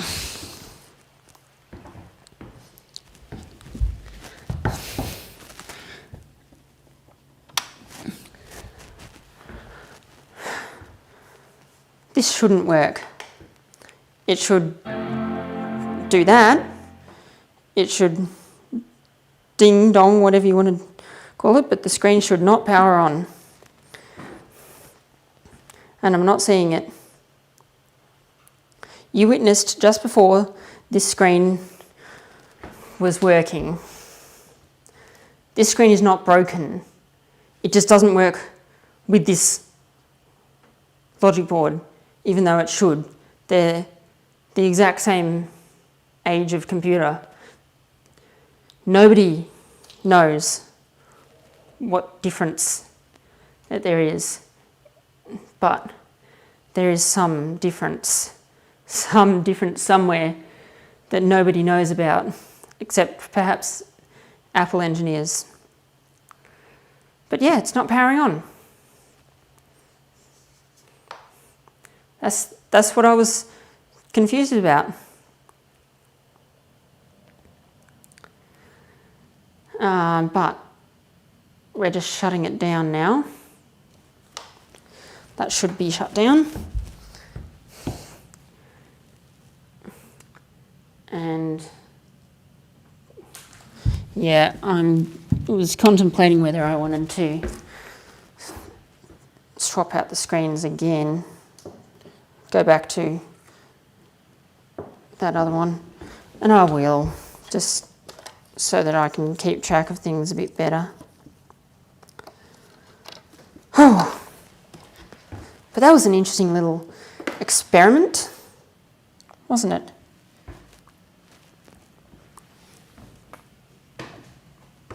My half-working screen of other half-working Apple products, Apple iMacs. So this one should go there. You want to come in now? In or out? In? Out. Okay, out, fine. Dog can't make up his mind. On your mat. On your mat. Okay, you want to go for your bone, fine. Right, now this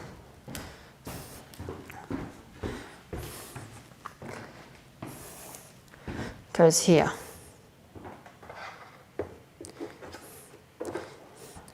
Why do some screens work with some iMacs and not others? I don't know. Perhaps we will never know. In fact, that's the likely scenario.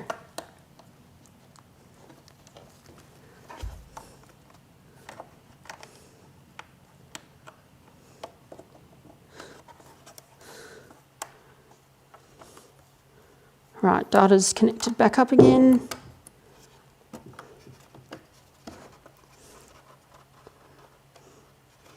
And screen is, power, what am I talking about?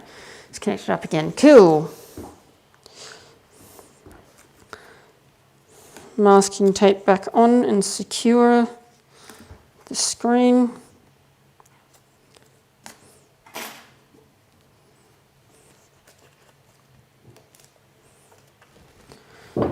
Oh dear, I've seem to have just captured some of the masking tape inside the computer. Come on, come out. There we go.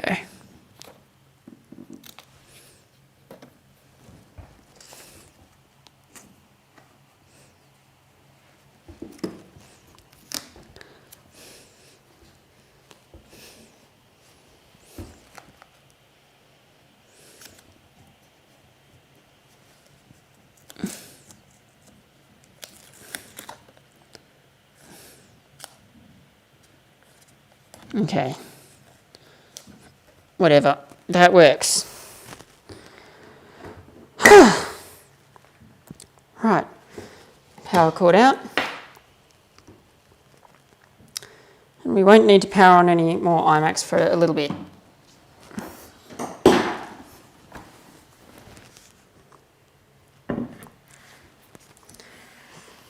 but this one can go back into my room because I don't anticipate being done with these other ones for a little bit.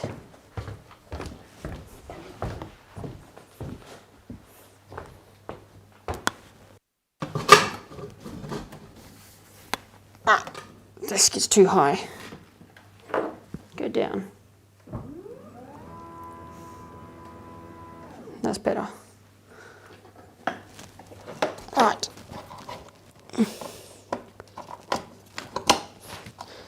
That's back in.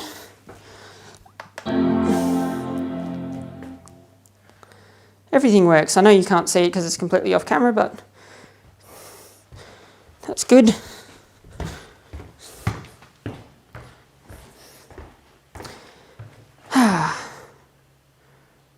Right. Got confused for a second which iMac was which and what was doing what. Let's put this masking tape back on before we forget. Try to move the computer.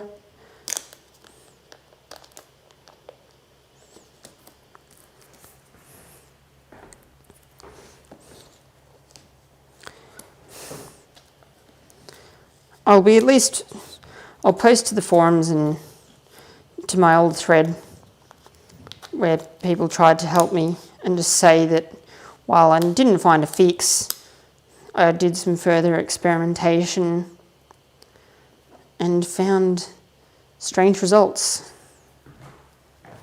That some screens don't work on some iMacs, even though they're the same age.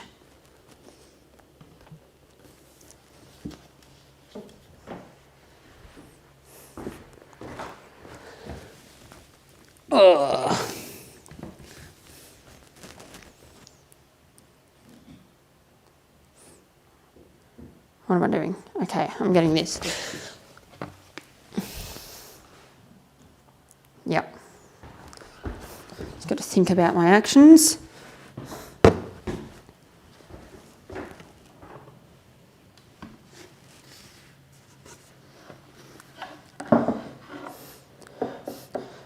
At least the clean computer, a clean one of these inside means one of two things. Number one, it means it hasn't had a hard life,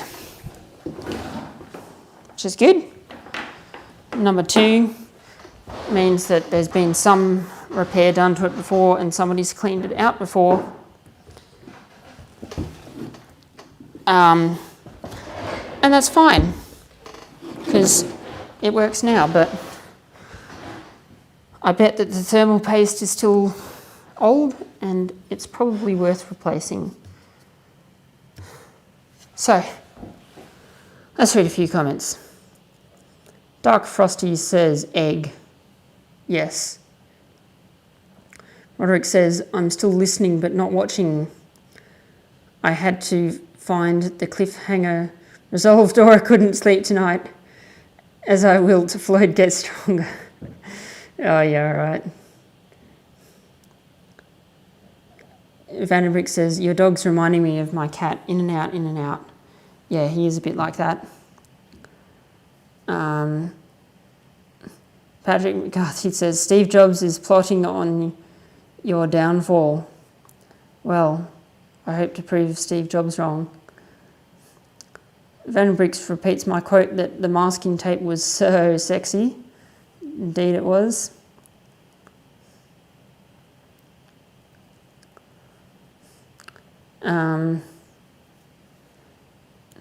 Number two, says Brian. Not necessarily. Just had to fiddle around with iMac number two.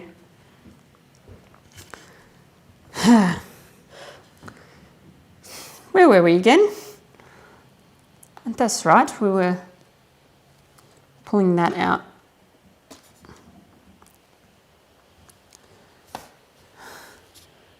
So we've removed the left speaker now. And now we remove the SATA cable from the hard drive. And this is an annoying cable where you feel like you're going to break something, but you're not. And then it just comes out. And the last part is really easy.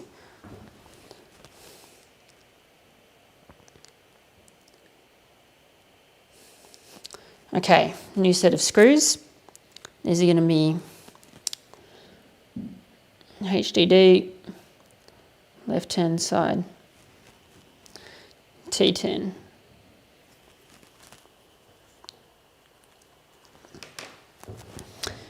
Back to normal state of affairs now.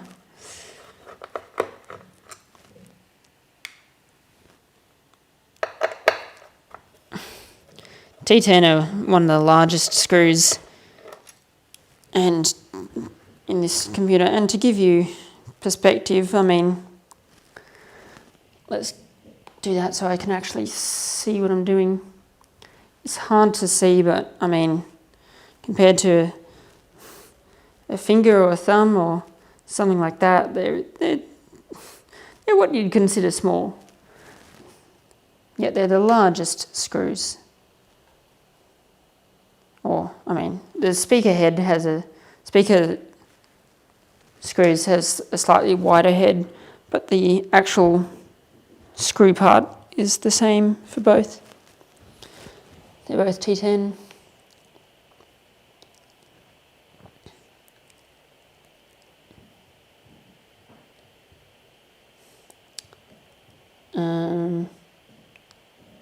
Grab the hard drive and left hard drive bracket together, tilt the left side up away from the rear case, and slide the assembly to the left. Remove the hard drive and left hard drive bracket from the iMac. Okay. Just like that. And that, for those of you who've never seen it before, is what a normal old spinning hard drive looks like, from the outside at least. 1,000 gigabytes. Decent enough back in its day. These days, 1 terabyte, that's pretty standard. I say back in its day like this computer's really old and ancient. No. Same age as a 6.5-year-old.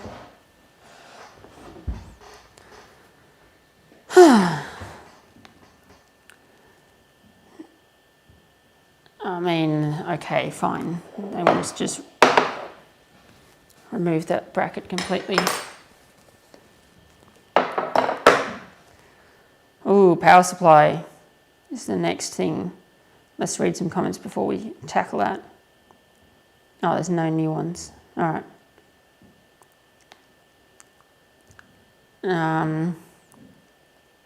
At least there's a bit of a delay.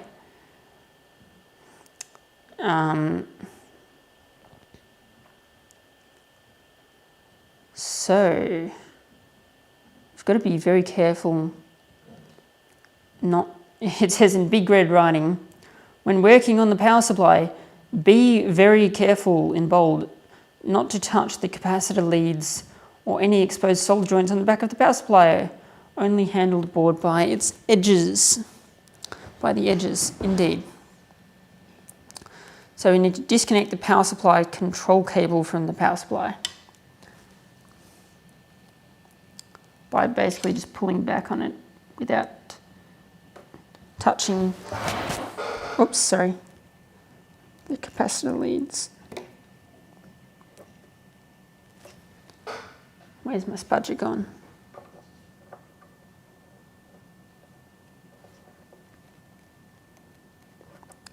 Come on.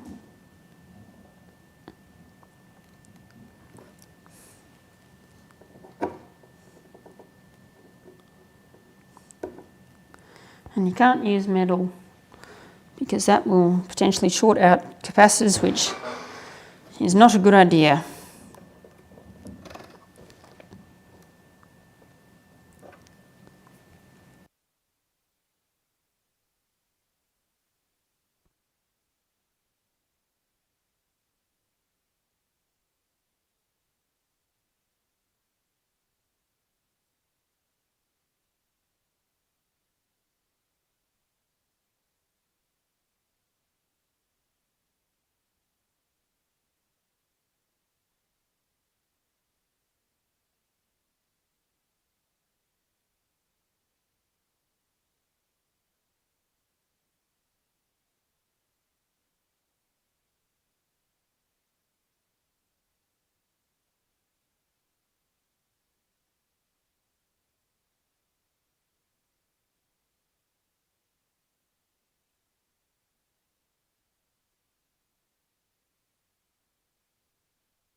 Okay, we're back. The microphone's back. Sorry, it cut out. Can someone tell me when?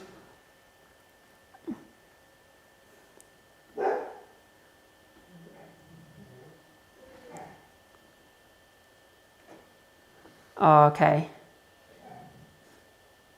Yeah, all right. Sorry everyone. Yeah, sound. Okay, it looks like I've been out for a little while.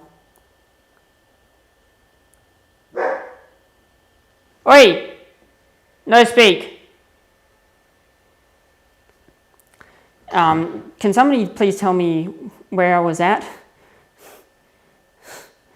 Can somebody tell me what's the last thing you heard before I cut out? And meanwhile, I'll let the dog in. Oh no, he wants to go have his bone.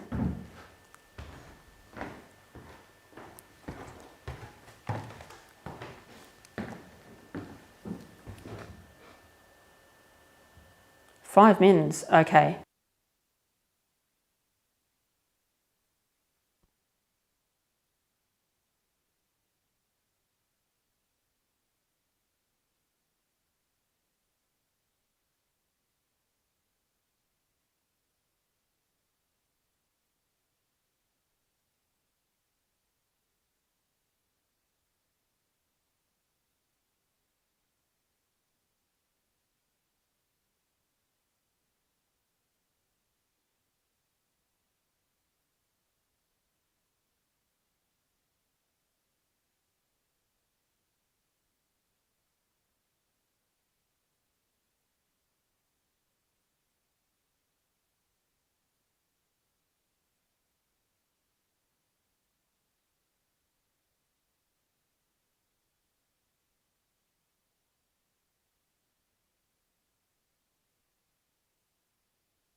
Hello, we're back, sorry. I don't know why it keeps cutting out. The battery's low, that's what it's telling me. Okay, that's why it keeps cutting out. Hang on, we'll switch microphones.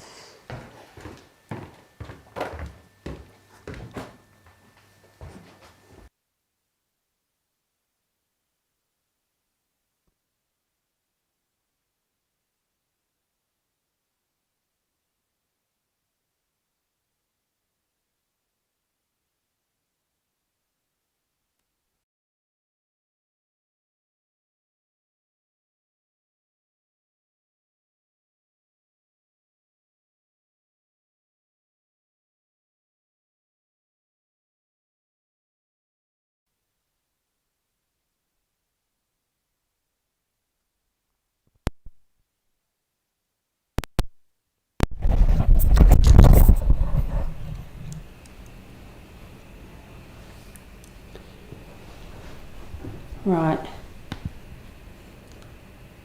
Oh, cool. So you can hear me now.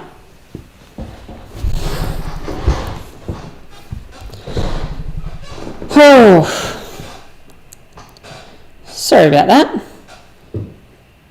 Obviously I didn't fully charge the thingos, the lav mics. Luckily we've got a backup.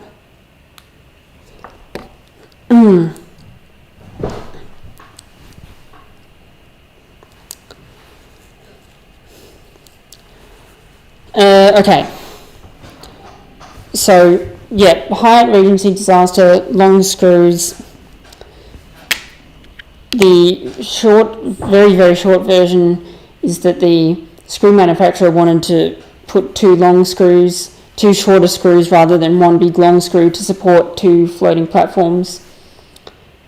The engineer said yes, they shouldn't have, because the bolt that's supposed to be holding this for the upper platform had too much weight on it and failed, and cost some people their lives. So yeah, simple error, but had disastrous consequences. And if you search YouTube for the Hyatt Regency disaster, then you will find videos explaining that. I've just spent 10 minutes explaining something that should have taken 2 minutes because of stupid microphone issues. Anyway.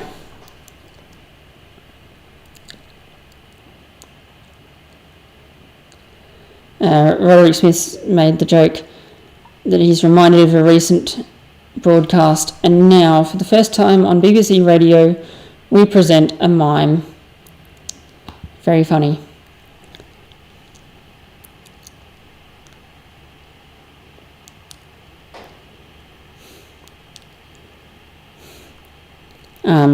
I was using wireless lav mics before, and now we've switched to a normal shotgun mic.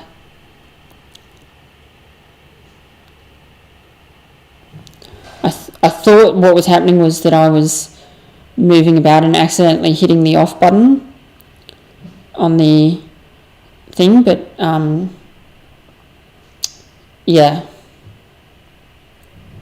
wasn't. It was just running out of battery. Adventuring with Matthew James says, awesome choice, the Video Mic NTG. Yes, it's a very nice microphone. I had a different one, and I sold that one to get that one because there's lots of things which I really liked about that one. And one of the reasons I bought it for was so that I could do direct USB audio, no analog to digital converter, and yet I'm not using that feature at the moment because I can't be bothered setting up the thing.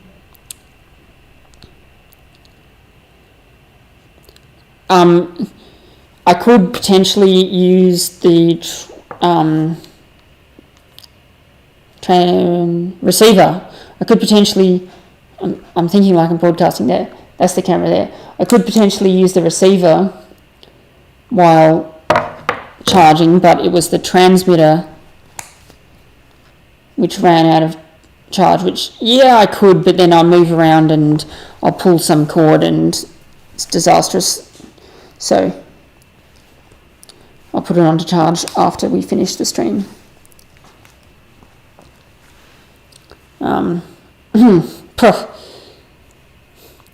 It is getting kind of late. Let's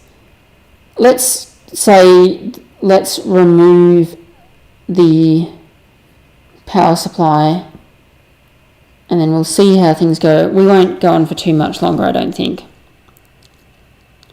Because, yeah, you're right, I want to get to bed as well. Right, let's get back to the repair. So taking the power supply out, well, at this stage, do not attempt to remove the power supply from the case. It is still attached to the logic board by 2 cables.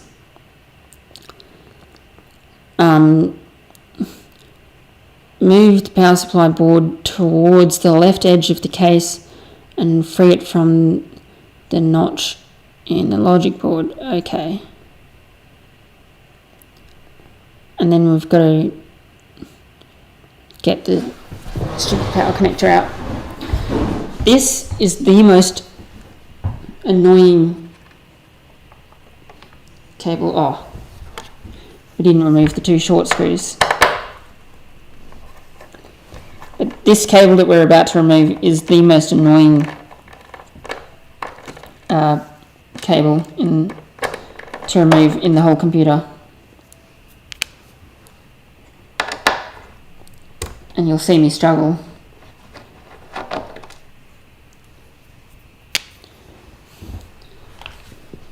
And this is tricky because this power supply is dangerous if we touch the wrong thing at the wrong time.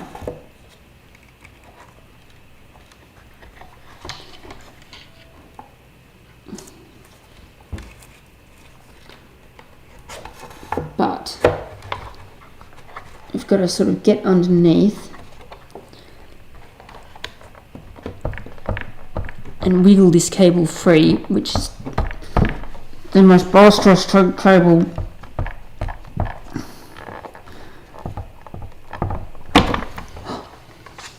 It came free. I was expecting that to be a lot worse. Maybe I'm just used to it now. Now that I know what it's like. Okay, now I've got to like do a flip maneuver and disconnect the other cable.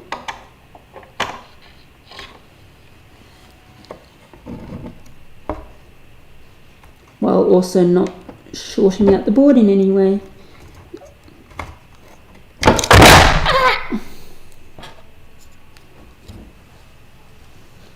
It's all good. This is very clean.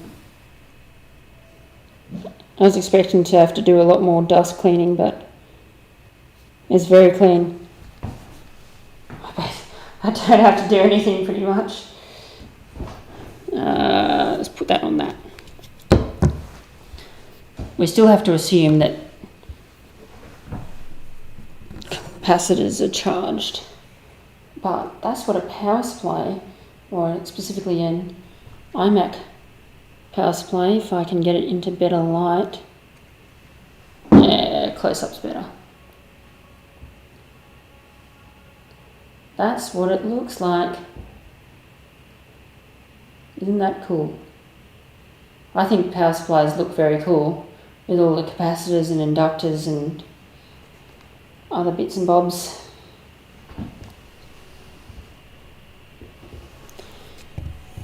Very cool. I will give it a quick blast of air.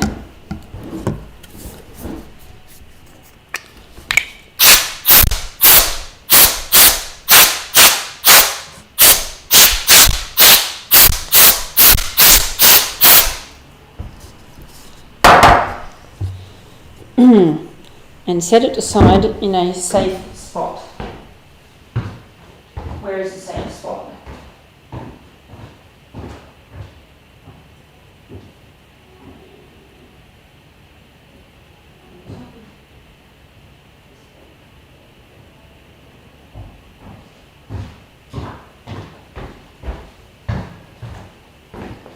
All right.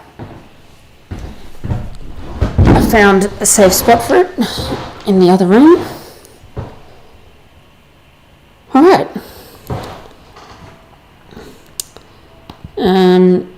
Any comments?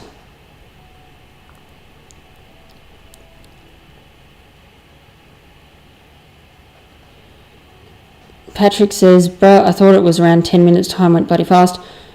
Matthew James said, "I missed most of the stream, but we'll watch back later." No, be careful. I'm trying to be careful. Roderick Smith says, Floyd is looking more and more like an obstetrician. Okay. Are you using your A7 III for this stream? The video looks great. Yes, I am. And thinking of which, I should plug that in before it dies on me. Not that it would, because the battery is pretty good.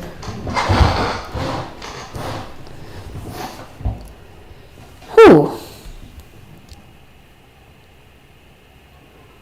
Okay. Power supply was the most edging part. That's not quite the right word, but it was the most risky part, apart from the screen. The risk, but as I said, risky in different ways. Right hand side speaker is next. That's going to be relatively straightforward.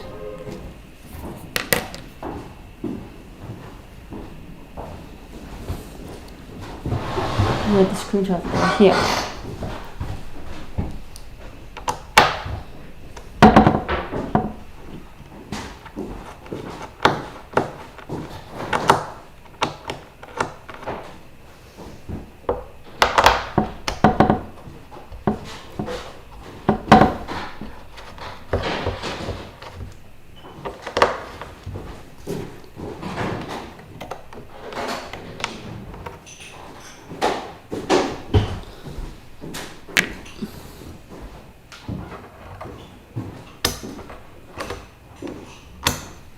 Come on.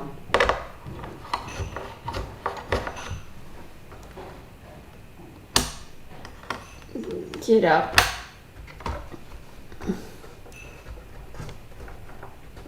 Okay, this screw just doesn't want to come up, but maybe it doesn't have to come up.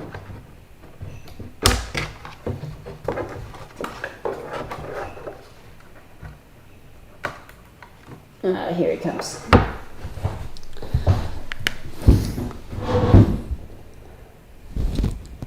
Gently rock the speaker to the right to allow access to the cable's connection on the logic board. But dog wants to come in for real this time.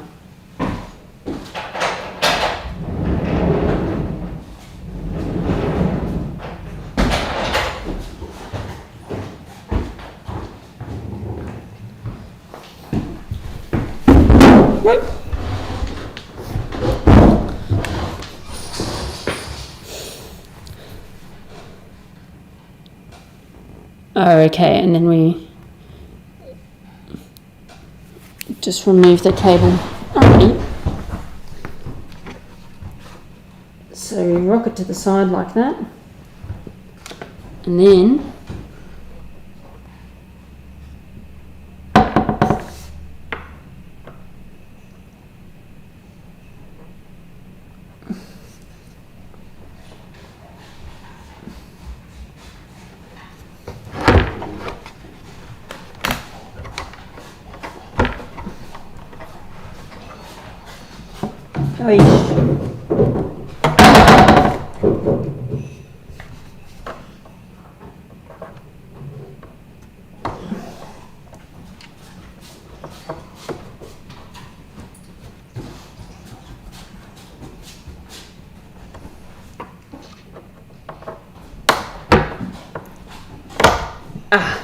got it.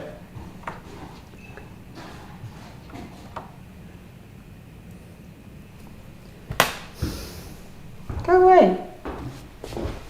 You want attention? There's some. Alright, bye-bye. Go find Mum. That didn't work. Okay. And we can pull the speaker out.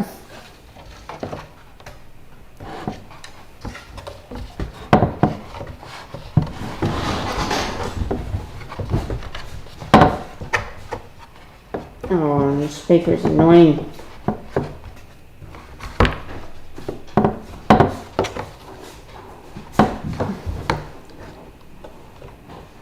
Oh, that's right, I've got to...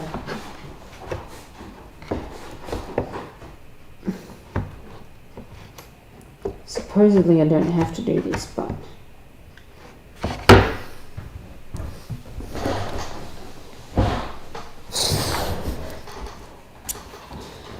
I'm going to have to remove some screws, some very small screws. Are they 00 or are they 000? I think they're double. This seems to work.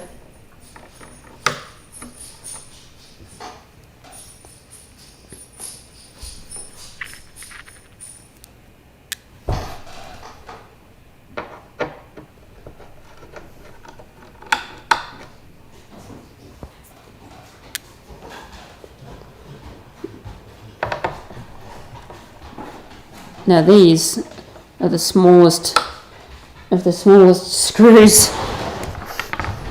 If I can give you any sort of perspective, I could, that's the screw. I don't even know how you would create such a small screw, but anyway. Hopefully that was enough. It was, just to get me over the line to get this speaker out. Ta-da! Right hand side speaker.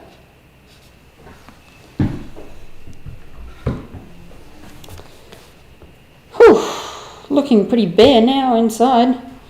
I mean, if I can show the camera. The speakers take up a surprising amount of room. Let's make an assessment of how much we've really got to go. I mean, we've got a lot to go, but like where I want to end up before we end the stream. How's everyone thinking? How much longer do you want to go for? I'm thinking no more than 10 minutes more, 10 to 15 minutes.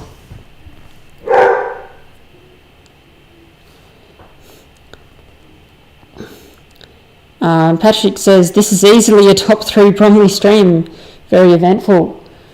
Well, it's a very unscripted one, put it that way.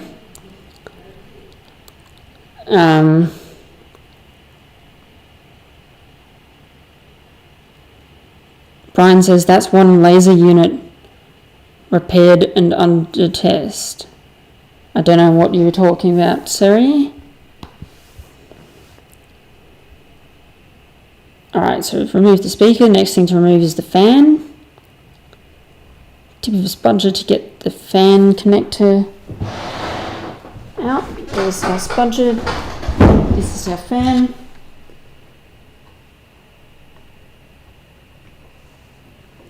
Sometimes wish I had 2 sponges. This is the most handy tool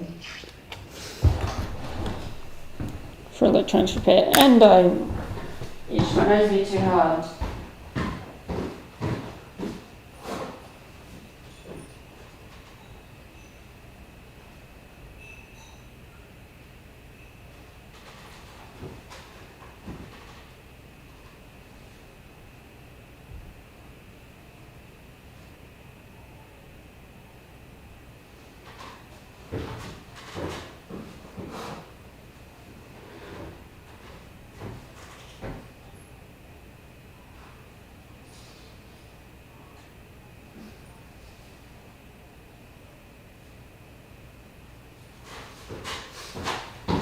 Alright.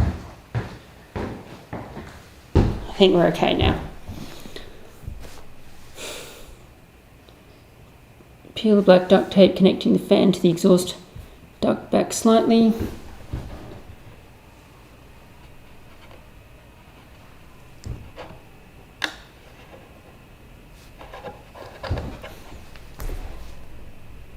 Okay, yep.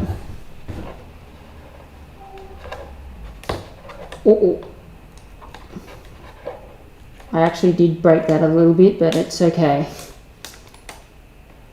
Whoops. I tore that little bit a little bit, but it's fine. That's not an important part.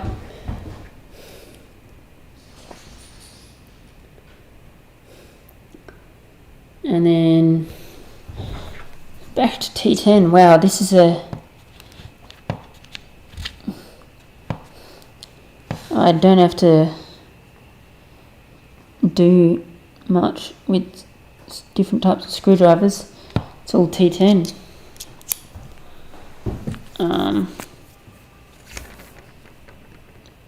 Let's just label that. Bottom page 00. Fan T10.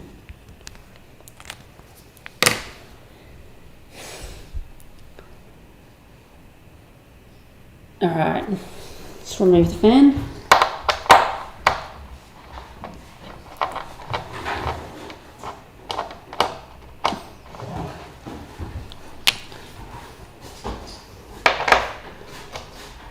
I'd like to maybe get to the CPU tonight. Just get to it. We'll see. We're like 2-3 steps away, I think, from actually getting to it. Maybe more. We'll make an assessment after we remove the fan. Shush!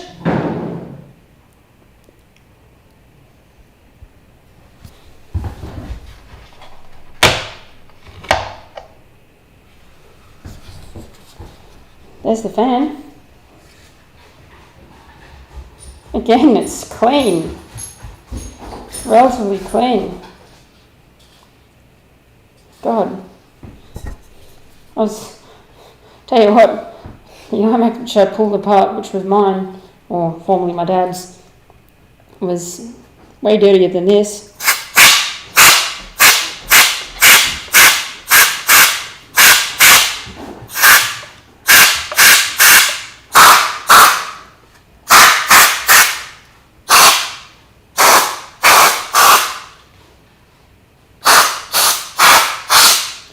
It took me like a good day just to clean out my old one, but this is alright. Okay, fan can go aside.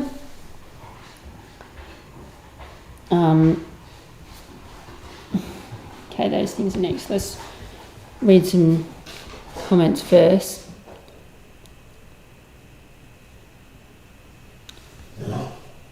Shush. No, I'm not letting you out. So yeah, Vandenbrick says, I'm getting pretty tired, so not much longer. I'd say 5 to 10 minutes is good. Patrick says, I think it might be bedtime for me. 10 minutes is good. I'm easy. Roderick says I've got 20 minutes more work to go. Go to midnight.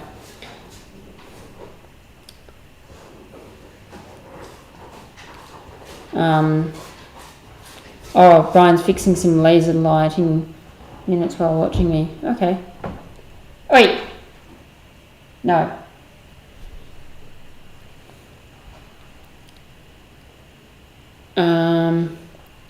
I keep hearing the sound of this air can, or air can, I should say, boiling off. It's not actually air, it's actually difluoroethane. But it's good enough to be air in terms of selling it to consumers. Yeah, look, I think we'll go to midnight, and then midnight will be our cut-off no matter where we are. Because I didn't anticipate this would go for much longer than an hour. Yeah, an hour. Or, well, I didn't expect to be streaming longer than an hour. But everyone seems to be enjoying it, so it seems to be the norm these days. Let's remove the airport and Bluetooth cards connectors.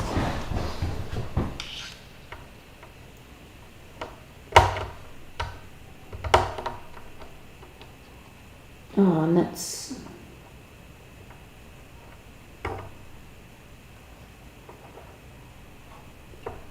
Oh, okay.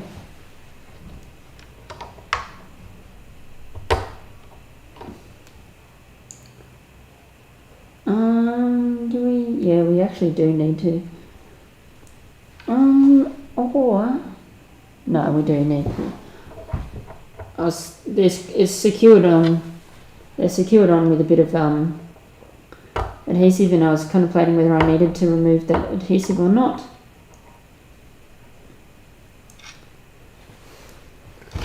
And I do, so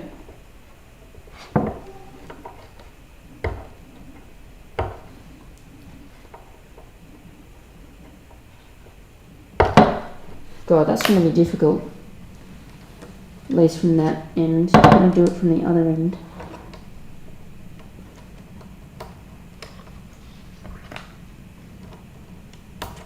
Oh, that's way easier.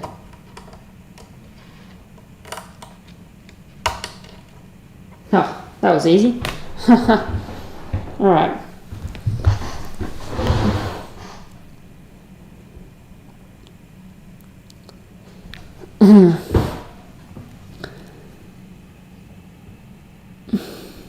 Note this connection this is a delicate connection and can easily be broken. Flip up the metal retaining bracket on the iSight camera cable. Pull the camera cable straight out of its socket towards the top of the iMac. Alright, let's get the spudger under there. Done. Easy. If you know what you're doing.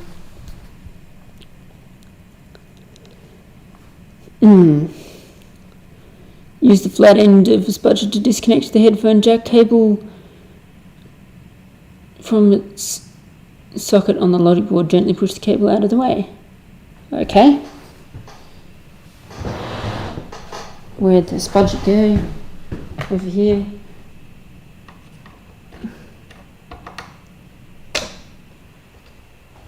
Easily done. I said I was like 2 steps away from the CPU. I didn't count disconnecting little cables like that.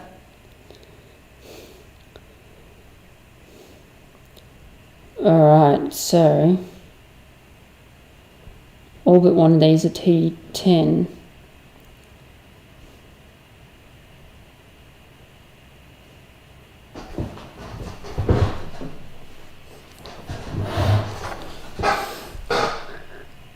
So the yellow one is a T25, but that's obvious because it's really big, and so that's fine.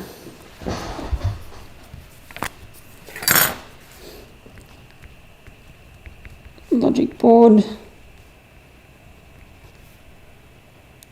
T10, T25.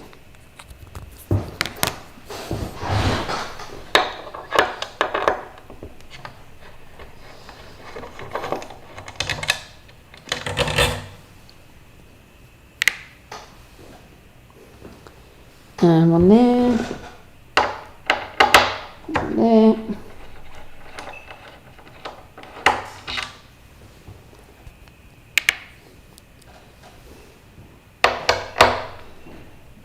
One over here.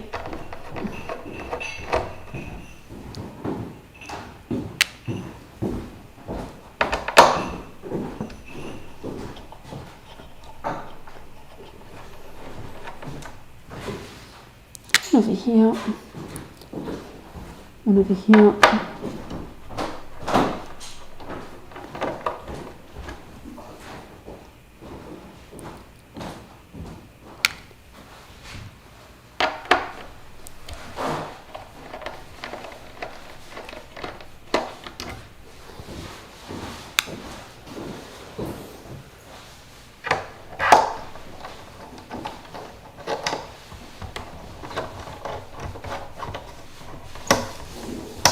Alright, and that screw doesn't come out.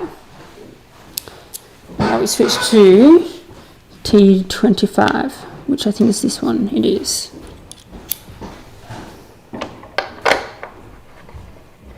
This is the last screw before the logic board comes out, I'm pretty sure. Just looks like that.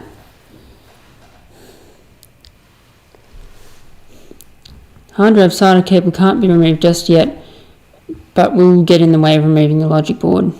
We're 3 minutes till midnight. Pull the cable and connector through the right hard drive bracket. Move the cable right next to the right side of the iMac, out of the way of the exhaust port. Like that. Okay, I sort of see.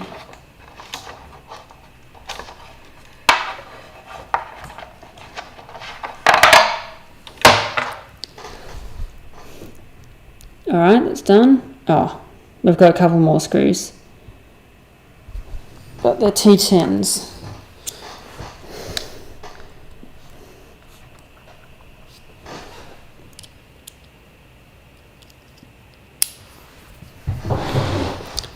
The top of the heatsink exhaust duct.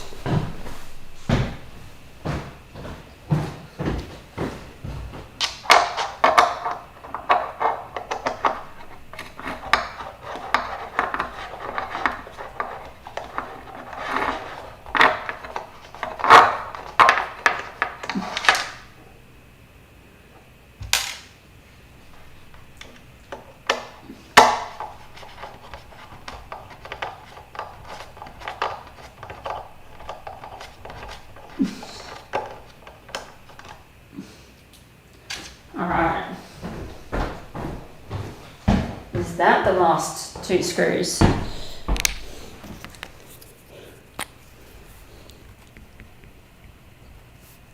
Heatsink T10. All these screws are so easy to remember. Oh. Yes.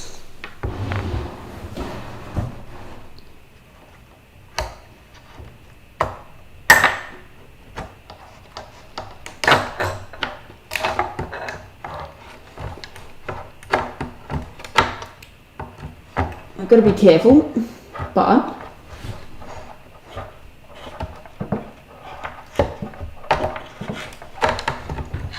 alright, what's catching? Oh, ta-da! The backside of an iMac logic board. That right there is the SSD. Looks rather different, doesn't it? Whew, and that's midnight, so nice goal to be ending the night off on. Yeah, there's a few more steps involved in actually taking out the heatsink and exposing the CPU, but yeah. That's that. But we're calling it quits for tonight. Let me set that down in a safe position, and then I'll finish things off.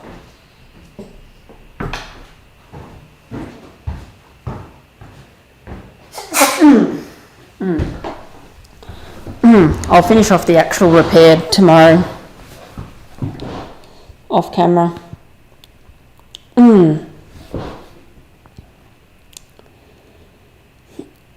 But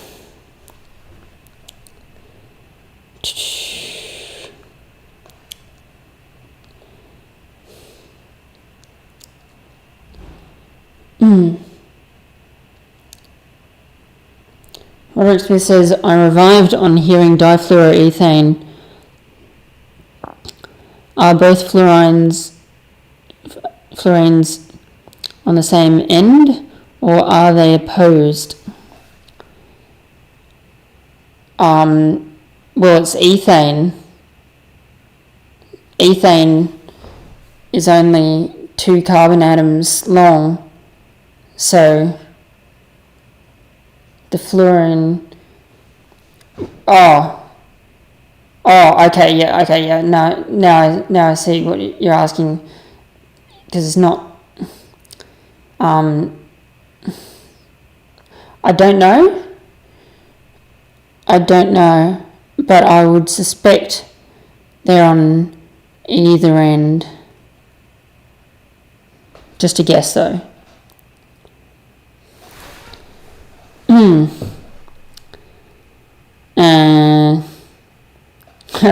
Roderick says, keep going, I can't sleep anyhow.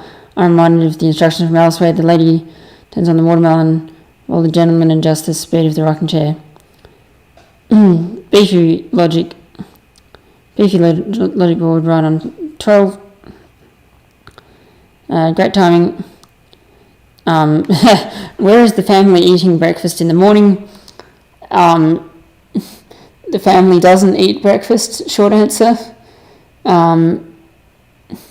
Long answer, I will clean this up off camera a little bit, and I will put it in my room. But yeah, good morning everyone, says Vandenbricks. But yeah, as much as it's tempting for me to keep going, like, I'm almost there, I think I will call it quits. I mean, looking at the instructions, it's just saying that you've got to remove 4 screws. I was going to say they're annoying. They're annoying to put back. They're not annoying to remove.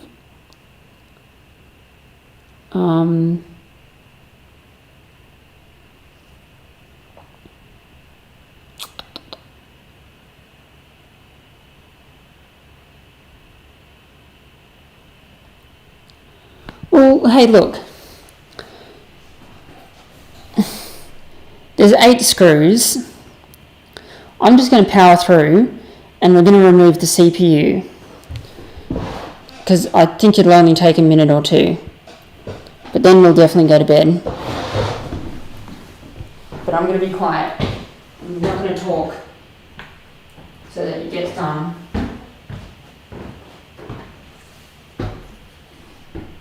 Now I'm out of space. This can move.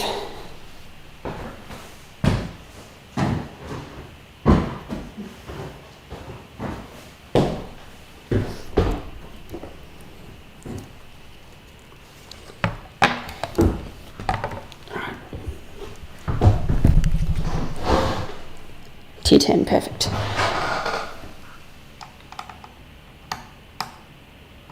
No, they're not T10, they're T8. I bet. Although it says T10. Is this T8? Yes.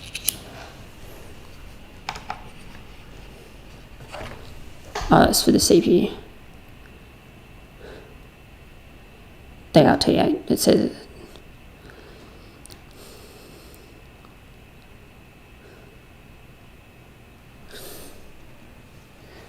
Okay.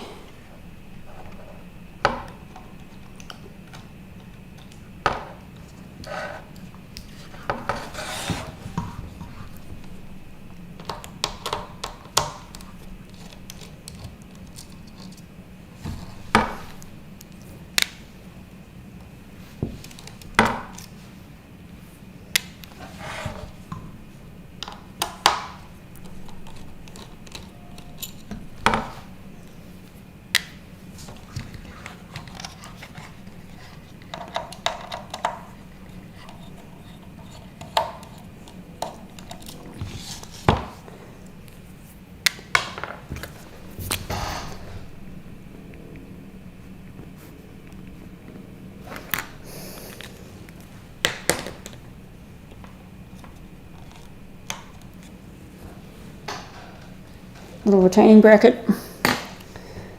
All right.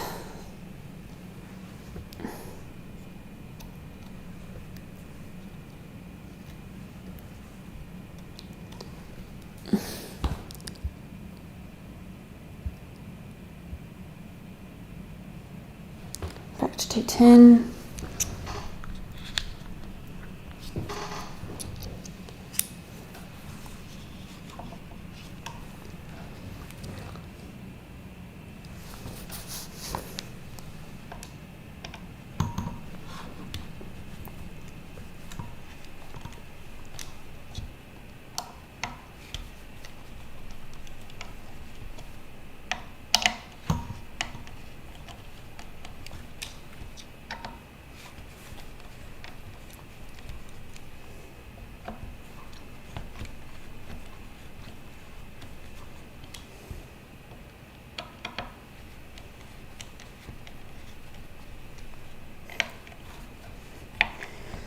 Always move in a star pattern when you're removing high tension screws.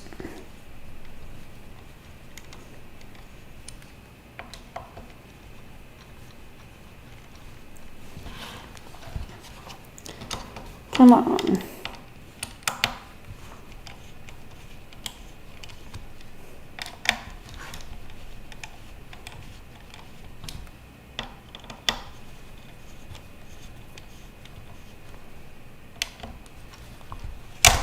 Oh, we got it.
Ta-da! This is the central processing unit of the computer. Shiny. Lots of gold. The modern day gold that everyone owns. Whew. That's definitely my calling it quits, because tomorrow I clean that up, I put everything back together. I swap the SD.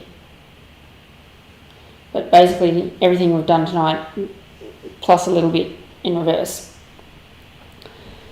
Oh, 10 past. Yep, alright. Definitely calling it quits.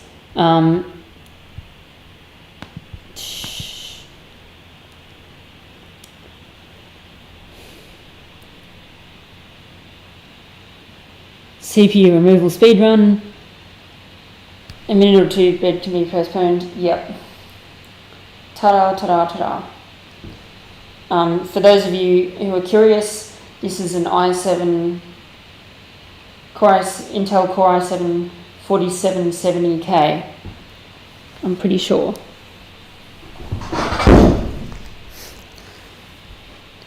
It's weighty. It's weighty, but it's cool. I reckon the CPU is the coolest component of the computer, and actually in the process of disassembling computers like this to this extent, it's made me think, oh, I should buy like a really cheap old CPU off eBay for like $20 just as an ornamental thing. You can find cheap low-end CPUs from 10 years ago for like $20 on eBay. But yeah, that's enough from me tonight. Where am I going to put this down? There for now. I'll find a better place for it in a minute. That's definitely it for me. Thanks for watching. Seems like everyone enjoyed it. We've got 7 concurrent viewers up until 12:15, so almost. It's been a process. I'm glad everyone enjoyed, and I'll update you on Instagram tomorrow as to the success, hopefully. Fingers crossed. Alright. I click this button and we go. Bye bye. Actually,